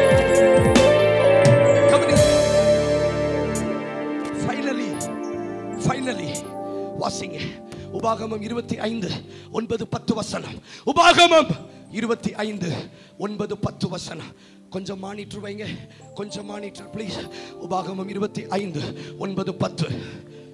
அவன் சகோதரனுடைய மனைவி மூப்பரின் கண்களுக்கு முன்பாக அவனிடத்தில் வந்து அவன் காலில் இருக்கிற பாதரட்சத்தை கழற்றி அவன் முகத்திலே துப்பி தன் சகோதரன் வீட்டை கட்டாதவனுக்கு இப்படி செய்யப்பட வேண்டும் என்று சொல்ல கடவள். தன் சகோதரனுடைய வீட்டை கட்டாதவனுக்கு இப்படி செய்ய கடவன் என்று சொல்ல கடவன். அடுத்து, இஸ்ரவேலில் அப்படிப்பட்டவனுடைய வீடு பாதரட்சையை கழற்றி போடப்பட்டவன் வீடு எனப்படும். எல்லாரும் இந்த வார்த்தையை சொல்லுங்க. இஸ்ரவேலிலே அப்படிப்பட்டவனுடைய வீடு பாதரட்சையை கழற்றி போட்டவனுடைய வீடு எனப்படும். இந்த விஷயம் என்ன நமக்கு கற்றுக் கொடுக்குதுன்னா, ஒரு தான் கூட பிறந்த சகோதரன் மரித்து போகிறான்.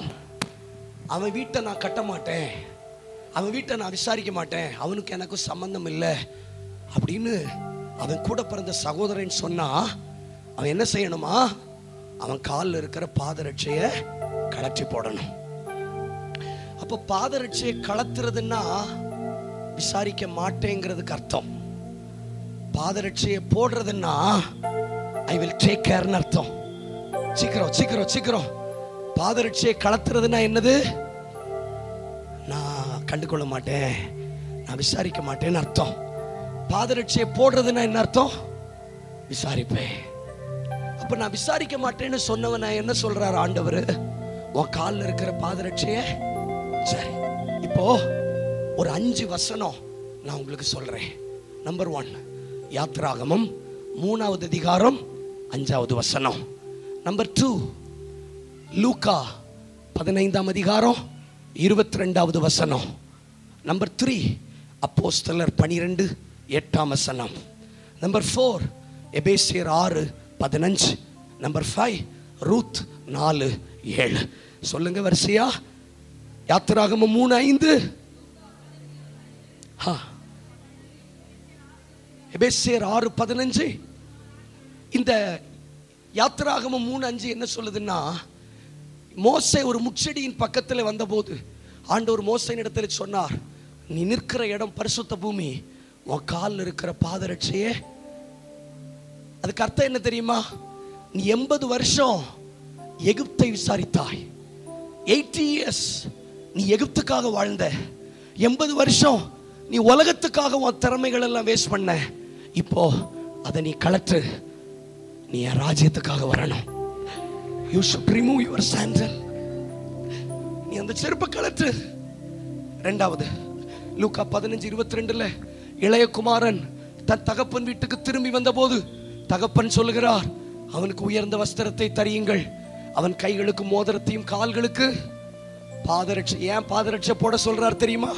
அவன் என் வீட்டை விட்டு போயிட்டான், என் வீட்டை கவனிக்காம போயிட்டான். திரும்ப அந்த பாதரட்சை அவன் காலுக்கு போடுங்க, என் வீடு அவன் விசாரிக்கட்டும், என் வீட்டை விசாரிக்கட்டும். அடுத்து மூணாவது, அப்போஸ்தலர் 12:8. ஒரு தூதன் சிறைச்சாலைக்குள்ள வந்து பேதுருவை பார்த்து சொல்லுகிறா, உன் அறையை கட்டிக்கொள், உன் கால்களில் பாதரட்சை தொடுத்துக்கொள், இன்னும் நீ எனக்காக அநேக பட்டணங்களை சபைகளை விசாரிக்க வேண்டியது இருக்கிறது. கைத்தட்டி ஆண்டவருக்கு ஸ்தோத்திரம் பண்ணுங்கள். எபேசியர் 6:15, சமாதானம் என்னும் சுவிசேஷம் என்னும் பாதரட்சையை தொடுத்துக் கொள்ளுங்கள், தொடுத்துக் கொள்ளுங்கள். Wear the sandal of God. Ruth 4:7, மீட்கிறதிலும் மாற்றுகிறதிலும் ஒரு உடன்படிக்கை உண்டு. சீக்கிரம் சொல்லுங்க, மீட்கிறதிலும் மாற்றுகிறதிலும். இந்த காலை ஆராதனையில சிலர் கலட்ட போறீங்க, சிலர் மாட்ட போறீங்க, சிலர் கலட்ட போறீங்க, சிலர் மாட்ட போறீங்க. கலத்த வேண்டியதை கலத்த போறீங்க, மாட்ட வேண்டியதை மாட்ட போறீங்க. இப்ப கவனிங்க, இப்ப கவனிங்க. நான் சேலத்துல கல்வராயன் மலைன்னு ஒரு மலை இருக்கு. அந்த மலையில ஒரு ஊழியத்துக்கு போயிட்டு எஸ்சிடிசி பஸ்ல வரும்போது நான் இறங்க வேண்டிய ஸ்டாப்புக்கு ஒரு மணி நேரத்துக்கு முன்னாடி ஃப்ரெண்டில் வந்தேன். அந்த எஸ்சிடிசி பஸ் டிரைவர் அவ்வளவு டயர்டில் தூக்கத்தில் அந்த பஸ்ஸை ஓட்டுறாரு. அந்த இன்ஜின் பக்கத்தில் இன்னொரு டிரைவர் படுத்து தூங்குறார். உங்களுக்கு தெரியும், நம்மளால அதில் நிற்க முடியல, அவ்வளோ வெக்க. அவங்க அவ்வளவு கஷ்டப்பட்டு அந்த வண்டியை ஓட்டுறாங்க. கண் விழிப்பு, தூக்கம் இல்லை. ஒரு சம்பளத்துக்காக, ஒரு வேலைக்காக. அதை பார்த்துக்கிட்டு இருக்கும்போது என் மனசுல தோணிச்சது, இவங்களுக்கு இவ்வளவு உழைக்கிறாங்க, இவ்வளவு வேலை செய்யறாங்க, ஆனா பரலோகத்துல ஒரு நாள் ஆண்டவர் இவங்களை பார்த்து கண் விழித்து பஸ் ஓட்டின உனக்கு ஜீவக்கிரீடம் வைத்திருக்கிறேன்னு சொல்லுவாரான்னு எனக்கு தெரியல. எந்த வேலையும் கொச்சப்படுத்தல, ஆனா இப்படி வேலை செய்யறவங்களுக்கு பரலோகத்துல தனி கிரீடம் இருக்குன்னு பைபிள்ல சொல்லப்படல. வேலையாள் கூலிக்கு பாத்திரவான், அதோட முடிஞ்சது. ஓட்டி பாத்தீங்களா, எக்ஸ்ட்ரா 600 ரூபா கிடைக்கும், உன் கூலி முடிஞ்சது.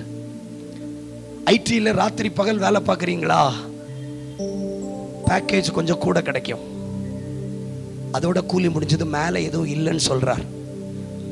ஆனா எனக்கு ஒரு ஸ்பார்க் நடந்துச்சு. ஆனா நான் கண் விழித்தால் the heaven will respond. நான் யாருக்காக வேலை செய்யறேன்? நான் சொல்றதை நீங்க சரியா புரிஞ்சுப்பீங்க நம்புறேன். ப்ளீஸ், நீங்க சொல்றதை சரியா புரிஞ்சுப்பீங்க நம்புறேன். உலகத்துக்காக வேலை செய்யக்கூடாதுன்னு சொல்லல. Don't do over time. ரொம்ப கஷ்டப்பட்டு வேலை செய்யாதீங்க. உண்ண உணவு, உடுக்க உடை, தங்க ஒரு இடம், தட்ஸ் ஆல். அதை தாண்டி ரொம்ப பார்வோனுக்கு வேலை செய்யாதீங்க. என்னைக்கா இருந்தாலும் உங்களை கழுத்தை பிடிச்சா வெளியே தள்ள தான் போறான். என்னைக்கா இருந்தாலும் பார்வோன் ஒரு நாள் என் முகத்துல முழிக்காதன்னு சொல்ல தான் போறான். ஆனா இந்த தேவனுக்காக வேலை செய்தீங்கன்னா இன்றைக்கும் உள்ள சதா காலமும் அவர் நம்முடைய தேவன்.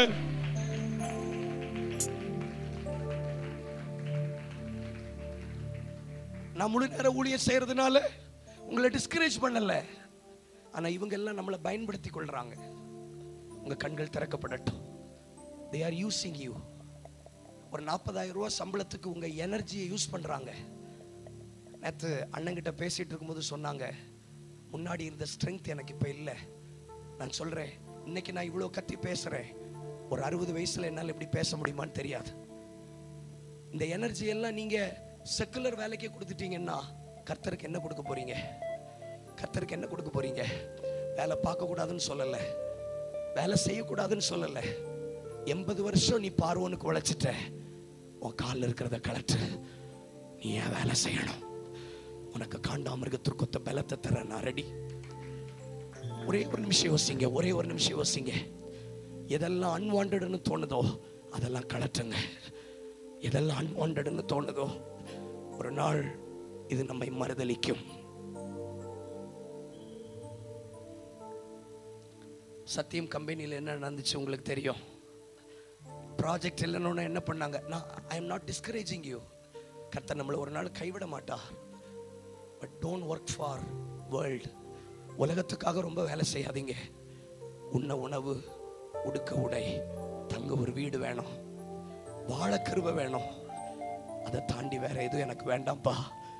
இந்த காலை வேளையில் தொடுக்கப்பட வேண்டியது தொடுக்கப்படட்டும், கலற்றி போடப்பட வேண்டியவைகள் கலற்றி போடப்படட்டும். ஒரு நிமிஷம் உங்க கண்களை மூடி கைகளை உயர்த்துங்க. நான் சொல்றதெல்லாம் நிதானிச்சு யோசிச்சு பாருங்க. என்னால் ஒன்றும் கூடாதையா,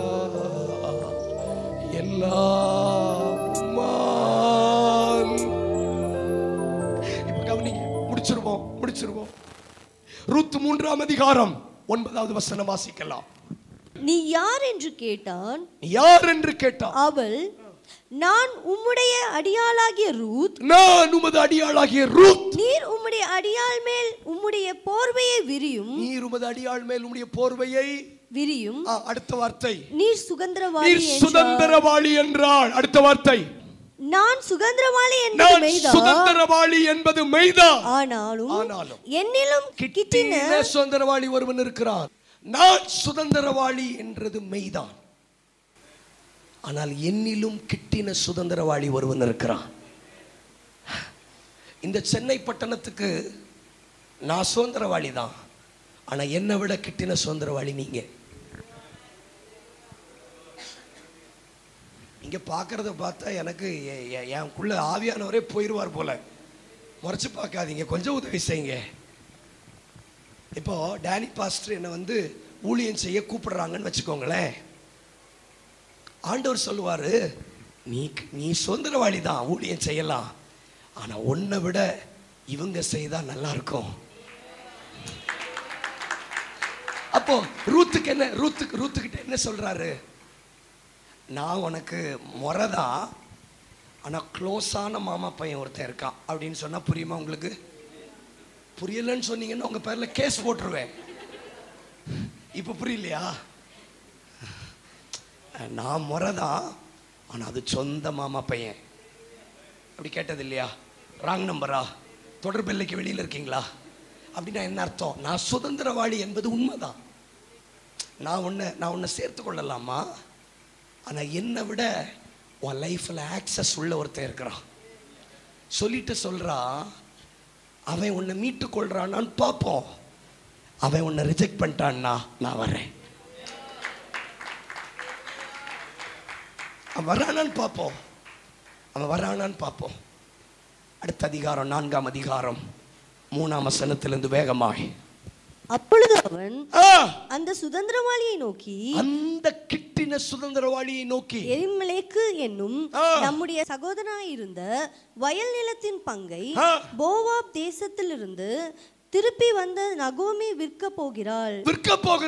ஆகையால் அதை ஊராருக்கு முன்பாகவும் என் ஜனத்தின் மூப்பருக்கு முன்பதாக வந்து நின்று வாங்கிக் கொள்ளும்படிக்கு உமக்கு அறிய பண்ண வேண்டும் என்று இருந்தேன். நீர் அதை சுதந்திர முறையாக மீட்டுக்கொள்ள மனதாயிருந்தால் நான் அதை அறியும்படிக்கு எனக்கு சொல்லும். கவனிங்க, நான் அதை அறியும்படிக்கு எனக்கு சொல்லும். உம்மையும் உமக்கு பின்பு என்னையும் தவிர அதை மீட்கத்தக்க வேறொருவனும் இல்லை. போதும், இந்த வார்த்தையை சொல்லுங்க. உம்மையும் சொல்லுங்க எல்லாரும். உம்மையும் உமக்கு பின் என்னையும் தவிர அதை மீட்டுக்கொள்ள வேறு ஒருவனும் இல்லை. சபைக்கு ஆண்டவர் சொல்றதை நான் அப்படி சொல்றேன். ஒண்ணு இல்லை, நீங்க இதை செய்யணும், இல்லைன்னா நான் செய்யணும். சிஸ்டர், ஒன்று நீங்கள் செய்யணும், இல்லைன்னா அவங்க செய்யணும். உன்னையும் என்னையும் தவிர இதை மீட்டுக்கொள்ளத்தக்கவன் நீங்கள் நினைக்கிறீங்க பாருங்க. யாராவது செய்வாங்க, யாரும் செய்ய மாட்டாங்க. கவனிக்க மாட்டேங்கிறீங்க நீங்கள். உன்னையும் என்னையும் தவிர அதை மீட்டுக்கொள்ளத்தக்கவன் வேற ஒருவனும் இல்லை. உடனே அந்த கிட்டின சுதந்திரவாளி சொல்றான், நான் மீட்டுக்கொள்ள முடியாது. உடனே போவாஸ் முன் வந்து தான் அதை மீட்டுக்கொண்டான். ஒரு நிமிஷம் உங்க கண்களை மூடலாம். ஒரே ஒரு நிமிஷம் யோசிங்க. இந்த கூட்டத்தை முடிக்கிறதுக்கு முன்னாடி கண்ணை மூடுங்க. உலகத்துக்காகவும் உலகத்துக்குரியவர்களிடத்திலும் அன்பு கூறாதிருங்கள். உன்னையும் என்னையும் தவிர 4ஆம் அதிகாரம் 4ஆம் வசனம். ரூத் 4ஆம் அதிகாரம் 4ஆம் வசனம். உன்னையும் என்னையும் தவிர, உன்னையும் என்னையும் தவிர இதை மீட்டுக் கொள்ளத்தக்கவன் வேறு ஒருவனும் இல்லை. சிலரோடு ஒரு அழைப்பின் சத்தம் கேட்கிறது. இந்த வருஷத்தின் துவக்கத்தில் சுயநலம் இல்லாம தயவு செய்து அமைதியா இருக்காதீங்க. ஆவியை அணைச்சு போட்டுறாதீங்க ப்ளீஸ். நியாயமானபடி பார்த்தா நீங்க தான் அதை செய்யணும். ஆனா நீங்க அதை செய்ய முன் வராததுனாலதான் நாகர்கோவில் இருந்தும், கன்னியாகுமரியில இருந்தும், திருநெல்வேலியில இருந்தும், தூத்துக்குடியில இருந்தும் ஆட்கள் சென்னைக்கு படையெடுத்து வர்றாங்க. யோசிச்சு பார்த்தீங்களா? நீங்க செய்யாததுனாலதான் யாரோ ஒருத்தங்க வந்து செய்ய வேண்டியதா இருக்கு. இன்னைக்கு நான் அதை மீட்டுக் கொள்ளுவேன்னு சொல்றவங்க உங்க வாயை தரங்க பார்க்கலாம்.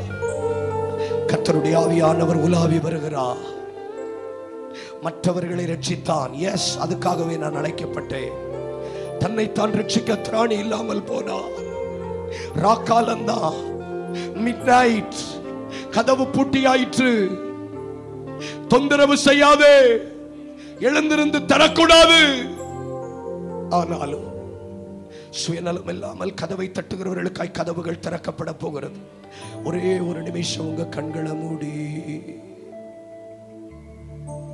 அனுதினமும் உம்மில் நான் வளர்ந்திடவே உம் அனுக்கிரகம்,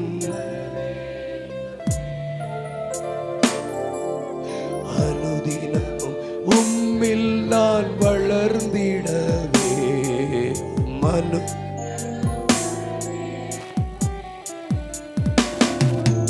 என்னால் ஒன்றும் கூடாது. ஜெபம் பண்ணுங்க ப்ளீஸ்.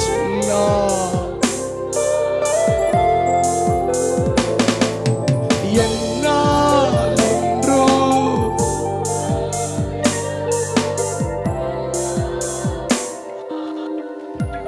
இப்போ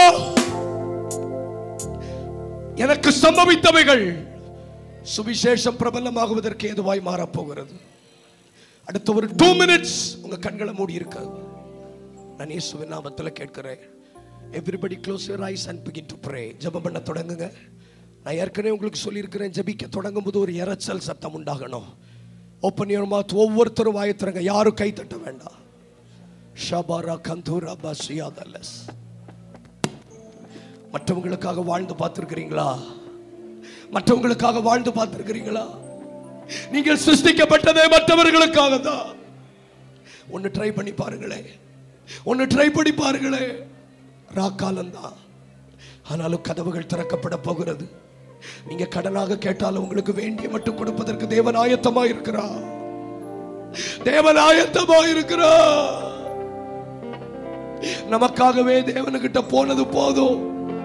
மற்றவர்களை விசாரிக்க, சபையை விசாரிக்க, கிராம ஊழியத்தை விசாரிக்க, சிறுவர் ஊழியத்தை விசாரிக்க, ஏற்கனவே விசாரிப்பு ஊழியத்தில் இருந்தவங்க இப்ப சோர்ந்து போயிருக்கிறீங்க. மறுபடியும் நீங்கள் விசாரியுங்கள். நீங்க கர்த்தரை விசாரிக்கிறீங்க பிரதர். ராஜா வருகிறார்,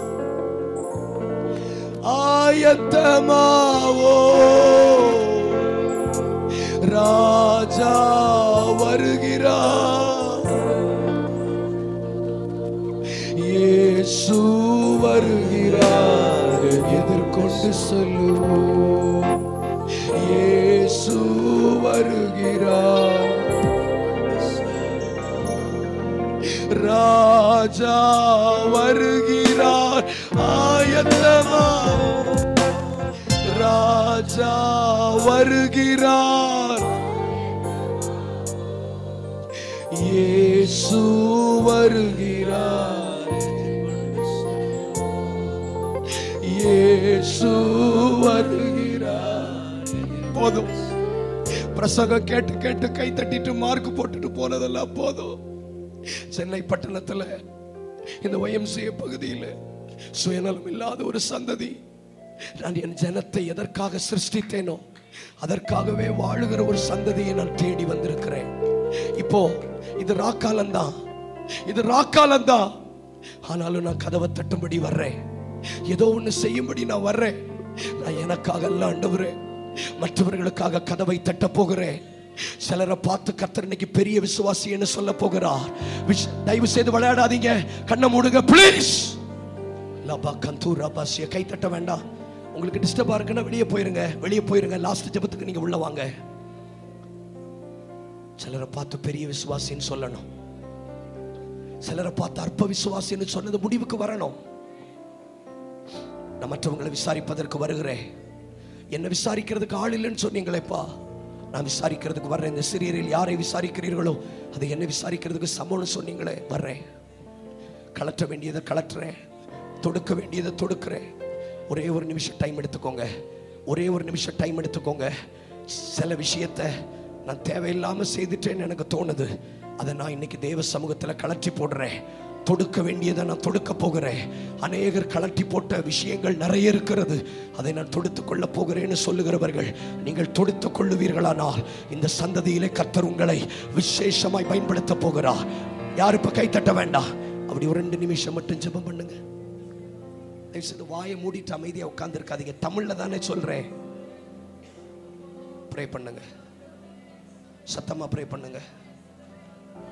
எஸ் எஸ், இது ஒரு கமிட்மெண்ட் செஷனா இருக்க போகிறது. இன்னைக்கு ஏறெடுக்கப்படுகிற அர்ப்பணிப்பு தேவனுடைய இருதயத்தை குளிர பண்ணணும். ஆண்டவர் சந்தோஷப்படணும். என்ன விசாரிக்கிறதுக்கு ஆள் இருக்குன்னு சொல்லணும். என்ன விசாரிக்கிறதுக்கு ஆள் இருக்கு. ராஜாபத்தில் கதவை தட்டுறதுக்கு ஆள் இருக்குன்னு ஆண்டவர் சொல்லணும். நல்ல கனிகோடா. நீங்க யாரும் பாட வேண்டாம், ஜோ பண்ணுங்க. மரங்கள் எல்லாம் வெட்டுண்டு அக்கினியில் போடப்படும். நல்ல கனிகோடா. மரங்கள் எல்லாம் வெட்டுண்டு அக்கினியில் போடப்படும். ராஜா வருகிறார், ஆயத்தமாவோ. ராஜா வருகிறார், ஆயத்தமாவோ. இயேசு வருகிறார், எதிர்கொண்டு செல்வோம். இயேசு வருகிறார். என்னோட ஆண்டவர் பேசுறத நான் உணர்றேன். நான் எனக்காகவே தட்டுனதுனாலதான் எனக்காக கதவு திறக்கப்படவில்லை. நானும் அற்ப விசுவாசியாகவே வாழுகிறேன். நான் இன்னைக்கு கதவை தட்டும்படி வருகிறேன், கதவை தட்டும்படி வருகிறேன். வேண்டாத பாதரட்சைகளை அவிழ்த்து போட்டு தொடுக்கப்பட வேண்டியவைகளை நான் தொடுக்க போகிறேன். 3 வார்த்தைகளை நான் சொல்றேன், அல்லது 2 வார்த்தையில சொல்றேன். யாரும் தொடுக்காத பாதரட்சைகள் இன்னும் காத்திருக்கிறது. அதை தொடுத்துக்கொள்ள ஆட்கள் தேவை. அநேகர் தொடுத்து கலட்டி போட்டதும் இருக்கிறது. அதை தொடுத்துக்கொள்ள ஆட்கள் தேவை. என்னை அர்ப்பணிக்கிறேன்னு சொல்றவங்க மட்டும் எல்லாரும் கை உயர்த்தாதீங்க. இது உங்க சுகத்துக்கான ஜெபம் அல்ல, இது தேவனுடைய அழைப்பின் சத்தம். என்ன உயர்த்துறேன்னு சொல்றவங்க கை உயர்த்தி காட்டுங்க பார்க்கலாம். ஜெபத்தோட ஜெபத்தோட வேகமா வேகமா. Thank you thank you thank you. அவங்க மட்டும் எழுப்பி நில்லுங்க பார்க்கலாம். வேகமா வேகமா எழுப்பி நில்லுங்க. பாஸ்டர் ப்ளீஸ் முன்னாடி வாங்க. ப்ளீஸ் பாஸ்டர் முன்னாடி வாங்க. எல்லாரும் கரங்களை உயர்த்துங்க. தயவா தயவா தயவா. எழுப்பி நிற்கிறவங்க நல்ல கரங்களை உயர்த்துங்க. ஹோராபா. எல்லாரும் எழும்பாதீங்க, தேவையில்லாம எல்லாரும் எழும்பாதீங்க. நான் ஒப்பு கொடுக்க சொன்னவங்க மட்டும் எழும்புங்க. விளையாடாதீங்க, சிரிக்காதீங்க. தேவனுடைய காரியம் உங்களுக்கு விளையாட்டா இருக்கா? வார்த்தை வர வேண்டாமா? வார்த்தைகள் கொப்பளிக்க வேண்டாமா? என்னை விசாரிக்கிறதுக்கு ஆள் இருக்கு அப்படின்னு ஆண்டவர் சந்தோஷப்படட்டும். என்னுடையவைகளை விசாரிக்க ஆட்கள் இருக்கிறது. சகோதரி, என்ன விசாரிக்கல என்ன விசாரிக்கலன்னு அழுதிங்கல்ல, என்ன ஏன்னு கூட கேட்கறதுக்கு ஆள் இல்லைன்னு சொன்னீங்கல்ல. உங்களை கொண்டு கர்த்தர் பட்டணத்தை விசாரிக்க போகிறார். உங்களை கொண்டு தேசங்களை விசாரிக்க போகிறார். ஒரு காலகட்டம் நான் அழுதுருக்கிறேங்க, என்னை யாருமே கேட்கல யாருமே கேட்கலன்னு. ஆனா இன்னைக்கு என்னை கொண்டு பட்டணங்களை விசாரிக்கிறார். கர்த்தருடைய பிரசன்னம் அந்த இடத்துல இறங்கி இருக்கிறது. கொஞ்சம் விட்டு கொடுங்களே அம்மா, ஐயா, தங்கச்சி, கொஞ்சம் விட்டு கொடுங்களே, கொஞ்சம் விட்டு கொடுங்களே. உன்னையும் என்னையும் தவிர இதை மீட்டுக் கொள்ளுகிறவர் ஒருவரும் இல்லையே. பிரதர் நீங்க விட்டீங்கன்னா நானும் விட்டுட்டேன், யாரும் இல்ல. நீங்களும் உன்னை என்னையும் தவிர இதை மீட்டிக் கொள்ளத்தக்கவன் வேறு ஒருவனும் இல்லையே. போதும் போதும், உலகத்துக்காக உழைச்சி குடும்பத்துக்காக வாழ்ந்து என்ன செய்தாங்க? அவமானமும் நிந்தையும் தான் கிடைத்தது. ஆனால் இன்றைக்கு இந்த காலை வேளையில் எழும்பி நிற்கிற சிலருடைய பாதங்களில் இருந்து வேண்டாதவைகள் அவிழ்க்கப்படுகிறது. உங்கள் இருதயத்திலிருந்து அந்த எகிப்து எடுத்து போடப்பட்டு தொடுக்கப்பட வேண்டியவைகள் தொடுக்கப்படுகிறது. கைகளை தட்டுங்க. எஸ் எஸ்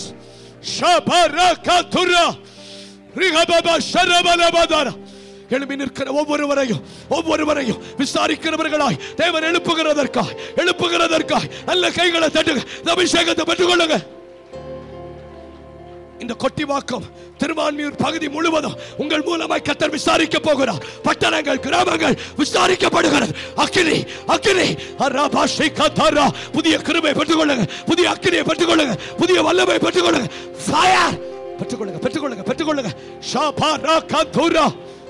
நல்ல நல்ல நல்ல நல்ல யாரையும் பார்க்காதீங்க. இது உங்க நேரம், இது உங்க நேரம். சொன்னாங்கல்ல உனக்கெல்லாம் எங்க கதவு திறக்க போதுன்னு சொன்னாங்கல்ல. இந்த வருஷம் கர்த்தர் கதவை திறக்கிறார். சுயநலம் இல்லாத தட்டுங்க. ஒரு ராபா கந்தலா கடனா அல்ல, வேண்டிய மட்டும் வருகிறது உங்க சரசு மேல. ஷாபாரா துராபாலா ரிகந்தலபா. எஸ் எஸ் எஸ், கைகளை தட்டுங்க. ஒரு அக்கினி புறப்படுகிறது. எஸ், உங்களுக்கு சம்பவித்தவர்கள் ஒவ்வொன்றும் சுவிசேஷ பிரபலமாகுவதற்கு ஓ விசுவாசம் பெரியது. ஓ ராபாலா கயா. எஸ், மைக் சத்தத்தை பார்க்காதீங்க. மைக் சத்தத்துக்கு இதுக்கு சம்பந்தம் இல்லை. மீட்கிறதிலும் மாற்றுகிறதிலும் ஒரு உடன்படிக்கை நடக்குகிறது. வேண்டாத காரியம் உங்களை விட்டு அகலுகிறது. சிலருக்காக உழைச்சோம், மாடு மாதிரி உழைச்சோம், இரவு பகல் பார்க்காம உழைச்சோம். ஆனா அந்த உலகம் ஒரு நாள் நம்மளை தூக்கி எறியதான் போகுது. அந்த பார்வோன் ஒரு நாள் சொல்லதான் போறான், என் கண்ணு முன்னாடி நிற்காத, உன்னை பார்க்க எனக்கு பிடிக்கல, போயிருன்னு சொல்லதான் போறா. ஆனா இந்த நேசருக்காக நீங்க எதையாவது செய்தீங்கன்னா அவைகள் நினைப்பூட்டப்படும். வேலை செய்ய வேண்டாம்னு சொல்லல, ஆனா ரொம்ப செய்யாதீங்க. எகிப்துக்காகவே வாழ்ந்து விடாதீருங்க. உன் காலில் இருக்கிற பாதரட்சையை கழற்றி போடு. நீ நிற்கிற இடம் பரிசுத்த பூமி. இளைய குமாரனுக்கு ஒரு பாதரட்சை தொடுக்கப்பட்டு தகப்பனுடைய வீட்டை விசாரித்தது போல, பேதுரு கால்களிலே தொடுக்கப்பட்டு அவன் பட்டணங்களை விசாரித்தது போல, போவாஸ் அந்த பாதரட்சையை தொடுத்துக் கொண்டு விடப்பட்ட வயல்வெளியையும் நகோமியினுடைய வயல்வெளியும் கைவிடப்பட்ட ரூத்தையும் விசாரித்தது போல, கைவிடப்பட்ட நகரம் இந்த சபையால் விசாரிக்கப்பட போகிறது. உன்னை கொண்டு விசாரிக்கப்பட போகிறது. அந்த அபிஷேகத்தை இந்த காலை ஆராதனையில் ஊற்றுகிறார். இரத்த கோட்டைக்குள்ளே நான் நுழைந்து விட்டேன், இனி எதுவும் அணுகாது, எந்த தீங்கும் தீண்டாது. இரத்த கோட்டைக்குள்ளே நான் நுழைந்து விட்டேன், இனி எதுவும் அணுகாது, எந்த தீங்கும் தீண்டாது. இரத்தம் என் மேலே நெருங்காது சாத்தான், நேசரின் இரத்தம் என் மேலே நெருங்காது சாத்தான். பாசமாய் சிலுவையில் பலியானார், பாவத்தை வென்று விட்டார். பாசமாய் சிலுவையில் பலியானார், பாவத்தை வென்று விட்டார்.